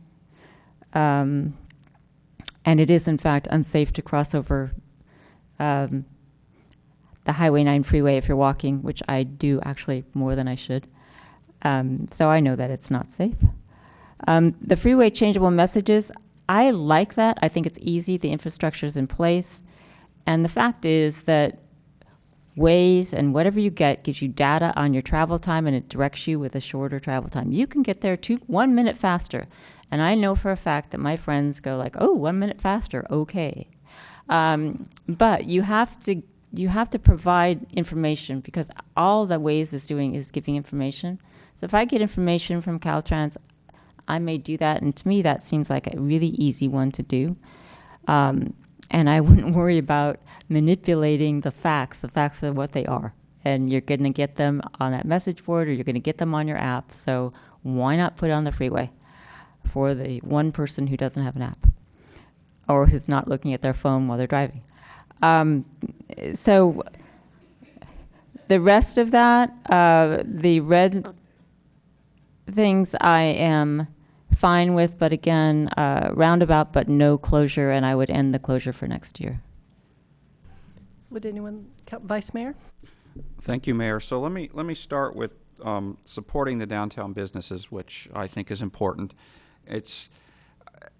So I'm okay with the one-way street pilot, but I think it's far more than that. I agree with Mr. Leonardis. We need to look at a master plan for the downtown. I realize it's not exactly traffic, but I think it is related to traffic, because we're looking at two reasons for solving traffic. It's residents trying to get home, residents trying to get out of their driveways, but it's also we're worried about the vitality of our businesses in downtown. So there is no magic bullet that we can do anytime soon to solve the traffic. So I think we should look for other ways to support the businesses to compensate for this. We can open up or we can close, whatever. It's not going to completely solve the problem. Their businesses are still going to be down from a few years ago. So I'd like us to, maybe as another item, maybe in our priority session, look at master plan, look at widening sidewalks, look at a revitalization plan so that Los Gatos is more exciting to come to. It's really looking like, we are in a competition with other downtowns, and seem to be losing that because of traffic, I guess. Maybe because our downtown is not fresh anymore. So anyway, I consider it part of the same issue. So let me go to the roundabout next. I can't recall what we were going to spend on the roundabout. It's in the hundreds of thousands of dollars. I'm wondering, I'm unsure about a closure long term. So one advantage to closing that is the freeway is going to flow better, because when the cars are merging there, that's, as Ms. Dorner pointed out, I think correctly, that merges are where highways slow down, and that's the last merge. You can move the merge back further, or by having that close. There is some advantage to it. It does say that people aren't going to drive through town and see the businesses, so there's definitely a disadvantage. This is a long answer, obviously, only on second item. And as far as next year goes, I'm in favor of us starting the summer off not closing it, but I would asked staff if we could be prepared to review somewhere maybe mid-July and decide whether we want to try closing for later in the summer. But I'm definitely think it's a good idea to try it open again. I think we're going to get a different set of pitchforks when we do that. So that's why I say I think we should review midsummer and decide whether we're going to continue with it open or do something different. What else is on the list? So the Highway 9 corridor study, yes. So Highway 9 ramps, I think that's all part of the, related to this discussion that's not up there, but how do we work on 17 being more efficient? It starts with Highway 9. The merging is a big issue. I am for metering lights because I think those can help make the highway more efficient. I think Senator Bell mentioned that, and it's been mentioned other times. I like the idea of trying to find a way to a study to find out what are those smaller projects we can do soon, not in the next decades, to help the efficiency of Route 9. That's why I asked myself, well, should we spend hundreds of thousands of dollars on the roundabout, or should we fund a study, part of a study? Should we fund the design or part of the design for the Route 9 interchange so that it gets bumped up in the Measure B priority list, for example, because we don't want to be year 30 on the Measure B, because remember, they can't do everything at once. So you have to do things to get your project moved up. So again, I'm still trying to decide. The roundabout is nice for safety, slowing people down. It's a nice addition to town. Is it the right place to spend the money if we don't plan to do a lot of closures in the future? And I'm unsure whether we're going to do that or not. So I guess I'm being unsure here, but that you can see where I'm interested in more information to make a decision, though. So the Highway 17 widening, I would change that to efficiency improvement versus just saying widening, because as you mentioned before, widening definitely goes against our general plan, which takes longer to get through, but I think looking for efficiency improvements does not. So I would prefer if we change that category to something else. Changeable message sign, I'm unsure how well that's going to work. I'm not real high on that one.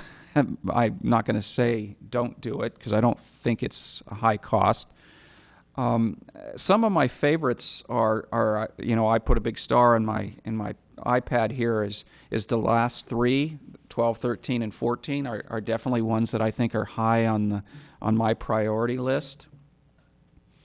And I definitely like weekend events, not so much to control the traffic, but to support the downtown businesses as this compensation. And maybe it's not even weekend events. Maybe we do an event Thursday night so that people can actually get to Los Gatos and businesses can get some help. Other times, maybe it's events that are in the shoulder season, so again they can make more money in the spring and the fall to compensate for the traffic that we're not going to make a huge dent in. We're going to continue to find ways to reduce, but I don't think we'll solve.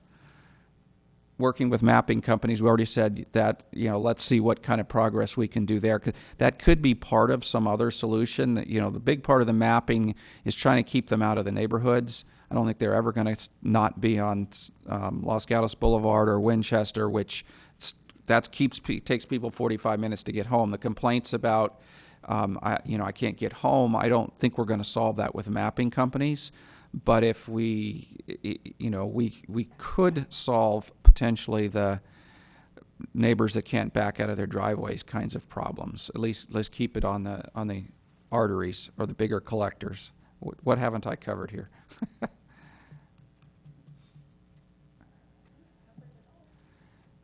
The intersection marking,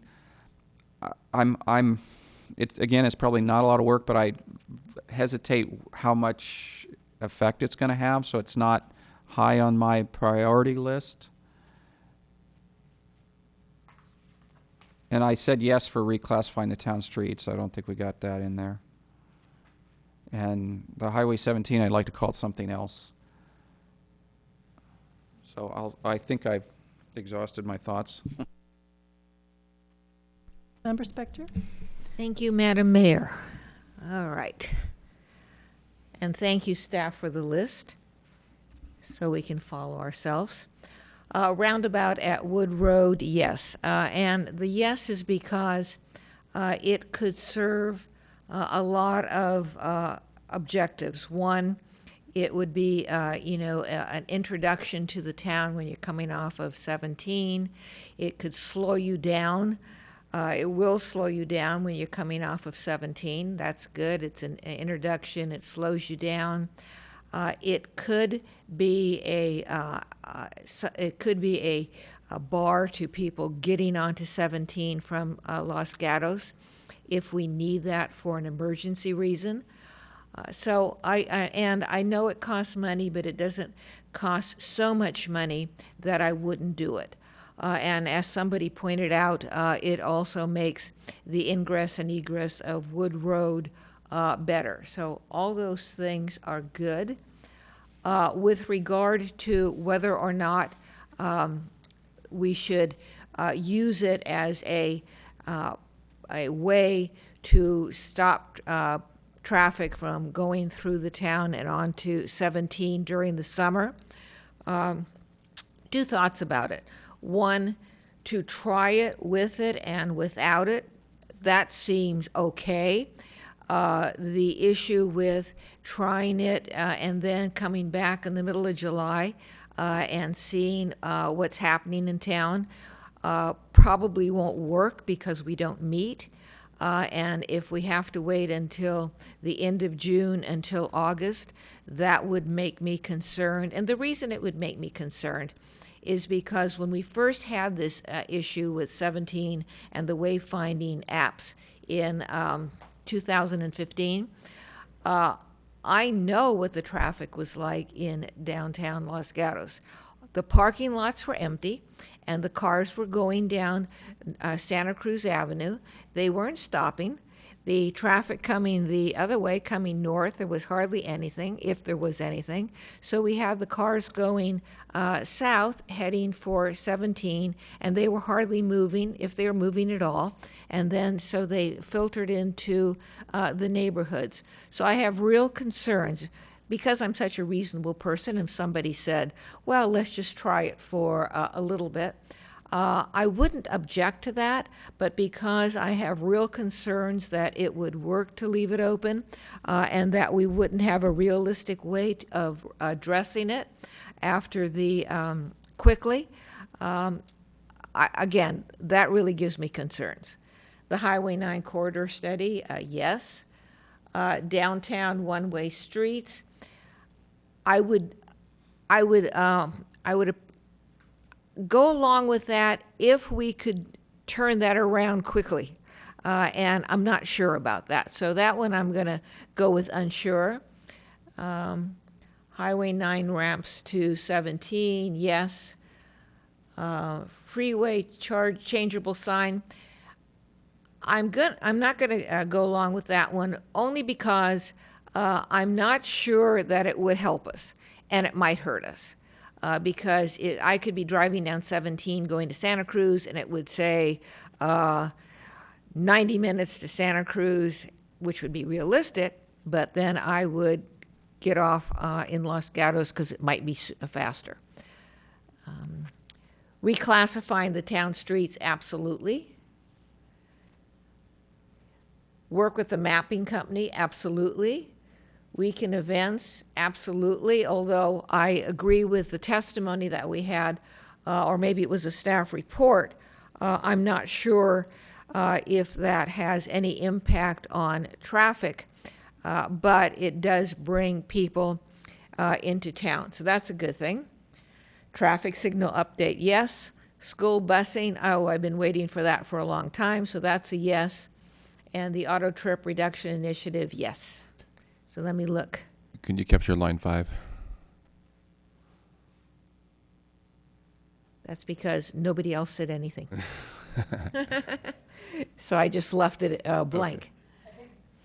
I think that was what Vice Mayor was talking about, renaming more efficiency based on the conversations we were having with Senator Bell. But again, I don't want to make anyone feel like they have to comment, but I think there's variations now that we've discussed. Shannon, can you put an efficiency line on the bottom, just a new number, like a number 15 or whatever?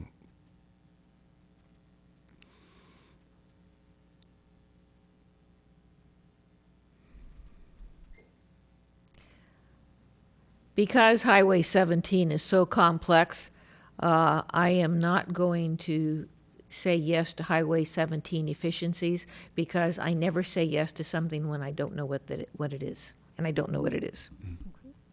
Okay. And I think Councilmember Leonardis gets a yes on that one as well. And then that helps. Thank you. Okay. So thank you. Thank you, everyone, for weighing in. And thank you, Director Morley, as well as all of your staff, for putting this together.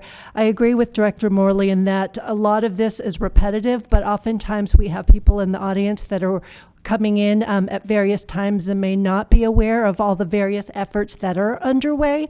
And I think it's always helpful to the conversation to provide reminders that there are various projects that we are trying to attempt to alleviate traffic. With that being said, I would be supportive of almost all of them, but realistic that we need to prioritize. And so you do have things that are underway. I want to just reemphasize how important I think the school busing is. As some of our council members have said, we've been waiting for this for a while. Understanding that Measure B is in limbo because of the lawsuit, I just want to make sure we don't lose our aggression in getting that up and ready when that Measure B funds is released. So again, that's a high priority for me. You know, the conversations that we had today with Highway 17 and just the efficiencies, everything that has to do with safety, I think, has to be looked at and should be a high priority. And given all the accidents that have happened on 17, anything that could improve efficiency and safety improvements, I think, are something that we should all be supportive of, and ultimately that trickles down to highway efficiency and getting cars flowing safely. I am intrigued by the various options that the senator mentioned. If there are some quick fixes that we can follow up with him on, I think that would be amazing, especially if he's willing to provide the funds for us. So with that said, another thing I do want to, it sounds like we did get consensuses. In January, when we have our strategic priorities, economic vitality for downtown has been on there. And that has taken on different definitions, but one of that is the capital improvement that has been suggested, the one-way streets, reduction of parking, a parking garage, widening of streets. And I think we need to have that discussion as part of the economic vitality in addition to the ordinances. And I would like that to be part of the discussion in January and have that weighed with others. I think there is some real opportunity to freshen our downtown, and if we can do it in partnership with the chamber and with the downtown merchants, I think there's an opportunity to create some synergy and bring some vitality that we all would like downtown. The Wood Road closure I'm supportive of. I think that should go on regardless of the decision on the closures. The roundabout, I'm sorry. And with regard to the closure, that's the hard one for me. I hear yes, I hear no, and maybe there's some happy in between of one day it's open, one day it's closed. I was hoping to get a larger margin from downtown merchants that would help guide me. So that one, I'll be in all honesty, I do not know what the right answer is, and would like to hear more. I don't know when you need the actual decision on that, if you need it today, or if that can be discussed at a later date. We'll continue bringing the discussion back. We'll bring it through the priority setting session, and we'll bring it through the budget process unless we direct it otherwise. Okay. Unless I see anyone that's against that, I think that's a decision that at least we have a couple of unsures on, and that would be including me.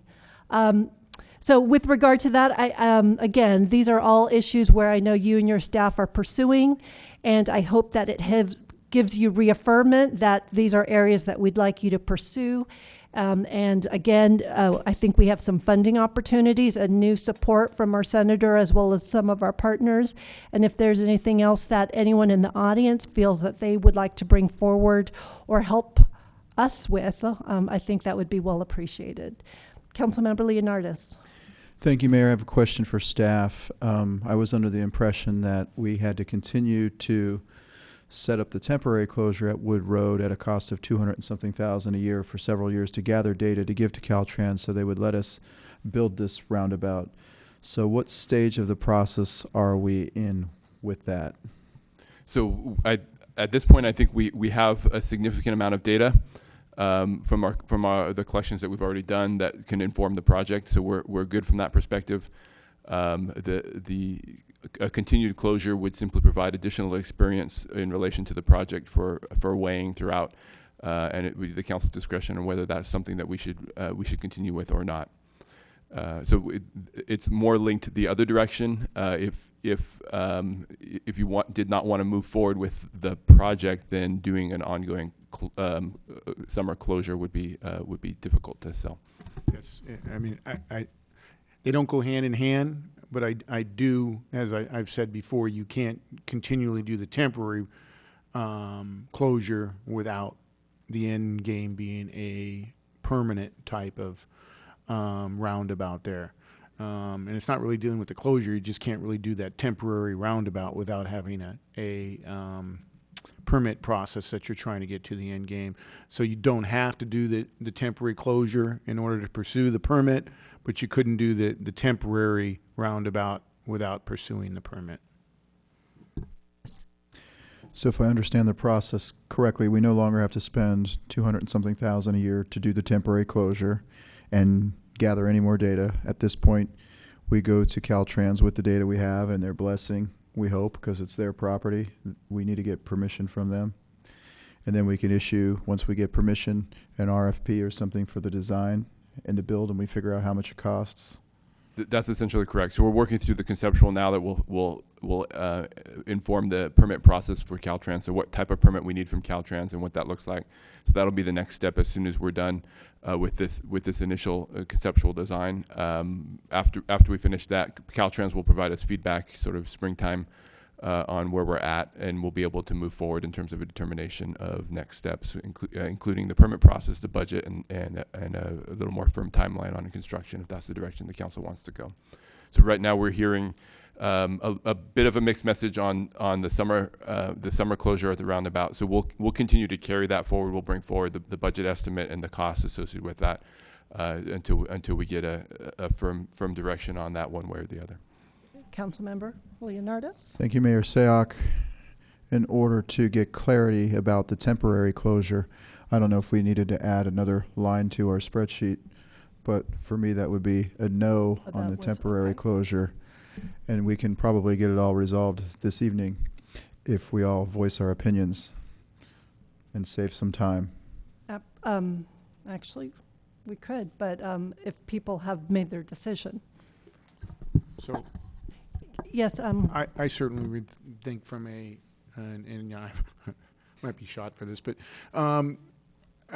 since this is just a study session that had many different items and was just as to cut through traffic, I think if you are not going to continue that program, I think it would be good to have that as an agenda item or as a decision that's made to inform the public on whether they want that to continue or not. But certainly, if you don't want that advice and you want to make that decision tonight, then it just wouldn't come back by staff.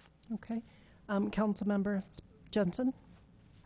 Two things. If we are going to have another meeting, I think it's, through the chair, very important for everyone to say what their opinion is, because I imagine this being an exhibit at a future meeting. And to the extent it is going to be a future exhibit, I was looking at my name with some of the stuff on there, and I don't know how the yeses got there. So I actually voted against the last meeting in September, the reclassification of the town streets, so that should be a no.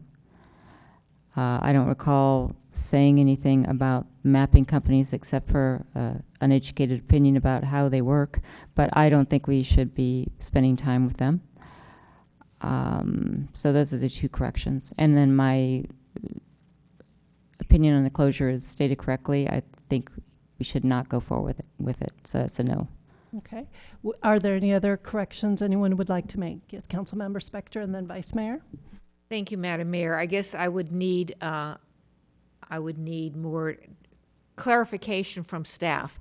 Are you looking for closure, yes, no? Because we have 2 no's and 1 unsure. Are you looking for a yes, no, staff?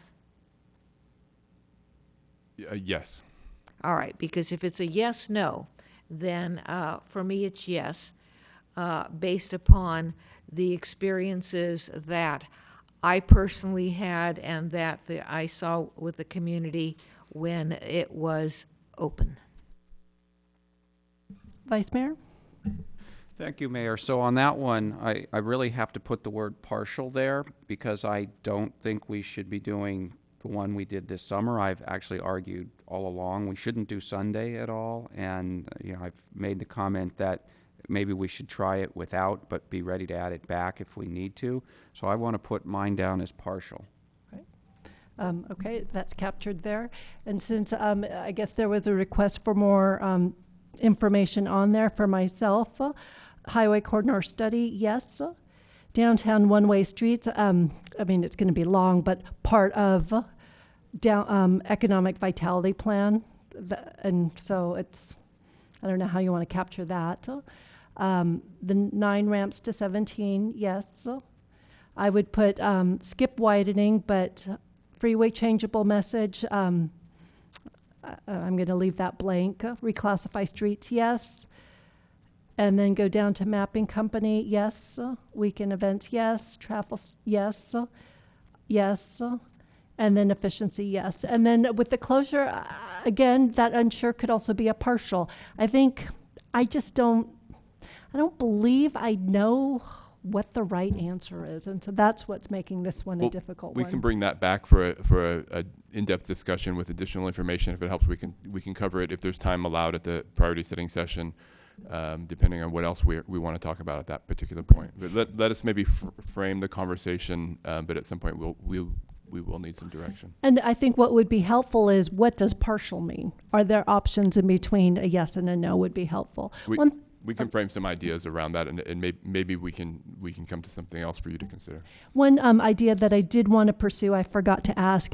There was a question about, are there things we can do downtown in the immediate before an overall change to one-way streets? And this afternoon we met with the chamber about the holiday and what can we do to just make the first weekend of the holiday just so special. We have the holiday parade, we have the holiday stroll, we have the tree lighting, and it sounds like there were some initial discussions that were had with Director Morley on the street closures. What can we do at least that weekend to show through a pilot of some sort that with these closures, there's a way to bring people downtown, enjoy the streets, and have that feed into the larger economic vitality plan that we're hoping to discuss in January. So as with all of the items that are not in red, there's additional resource costs with anything that we pick up new, and I think that an expanded or additional closures in the downtown, as we found out this summer, can be costly in terms of staff resources and dollars. So if there's some definition around particular limits of what you'd like to experience downtown, we can certainly price that out and bring it back for discussion. And try and figure out where we're going to go with that, what the trade-offs might be. What about just something simple as not pushing people out of the streets so quickly after a holiday party, after the holiday parade / party? So a good idea, again, there's costs associated with staffing the closure throughout the whatever period of time and breaking it down. So the idea with breaking that down immediately is to reduce those costs as much as possible to the town, so it would be increased overtime costs. And I haven't had a conversation on whether we have that capacity in-house for Parks and Public Works or the police department, so there's a little bit of work to be done on those. Okay. Councilmember Leonardis? Thank you, Mayor. On bullet 3 for me, I want to make it say econ plan as well. Me too. That was from, okay, so you got that. Any other corrections? Yes, Councilmember Spector? Thank you, Madam Mayor. I don't know if it's a correction because of the limitations that staff has told me, but on the closure, I was under the impression that it was a yes or a no, and so between a yes or a no, it's a yes.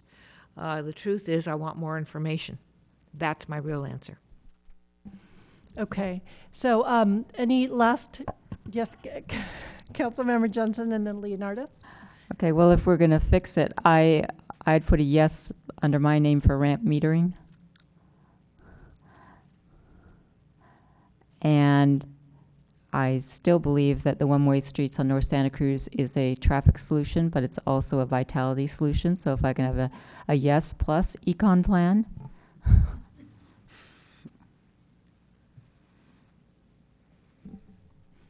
Okay. Okay, so Ms. Pravetti as well as Director Morley, what are the next steps? I know this is an ongoing discussion, ongoing battle in many ways. What can the public anticipate next with regard to whether it's a next council discussion and or action? So thank you all very much for your deliberations and your comments tonight. It was very helpful, and thank you for using the matrix as a way of organizing all the ideas. Clearly, all the items in red are underway, so that is work that we will continue to do. We're very grateful to have our mobility manager now on board to assist the team to get these things done. The next steps really are going to be preparing for our next strategic goals setting session. And I think given the wide variety of ideas, I think the hard work ahead for us is to really understand what are some of these options, especially around the downtown streets and revitalization, because quite frankly, the scope of a downtown revitalization, whether it's a modest streetscape or a whole redo, that has a lot of different variations. And to Councilmember Spector's point, that could also have a lot of impact in terms of timeline and community involvement, et cetera. So we want to bring back some options for you on the downtown revitalization, bring back some options for you for the temporary closure. What does partial mean? Is that really viable? Is it going to have an impact, et cetera? So I think we've got some work ahead, and then we'll be working with our new mayor on getting that scheduled for your consideration. But I think our community should be assured that this is an issue that we are actively working on, as all the items in red identify. Okay, well again, oh yes, Councilmember Spector and then Leonardis.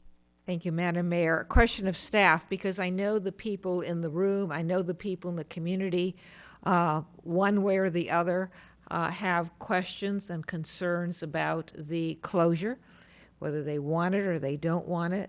When will the community have the opportunity to weigh in on this?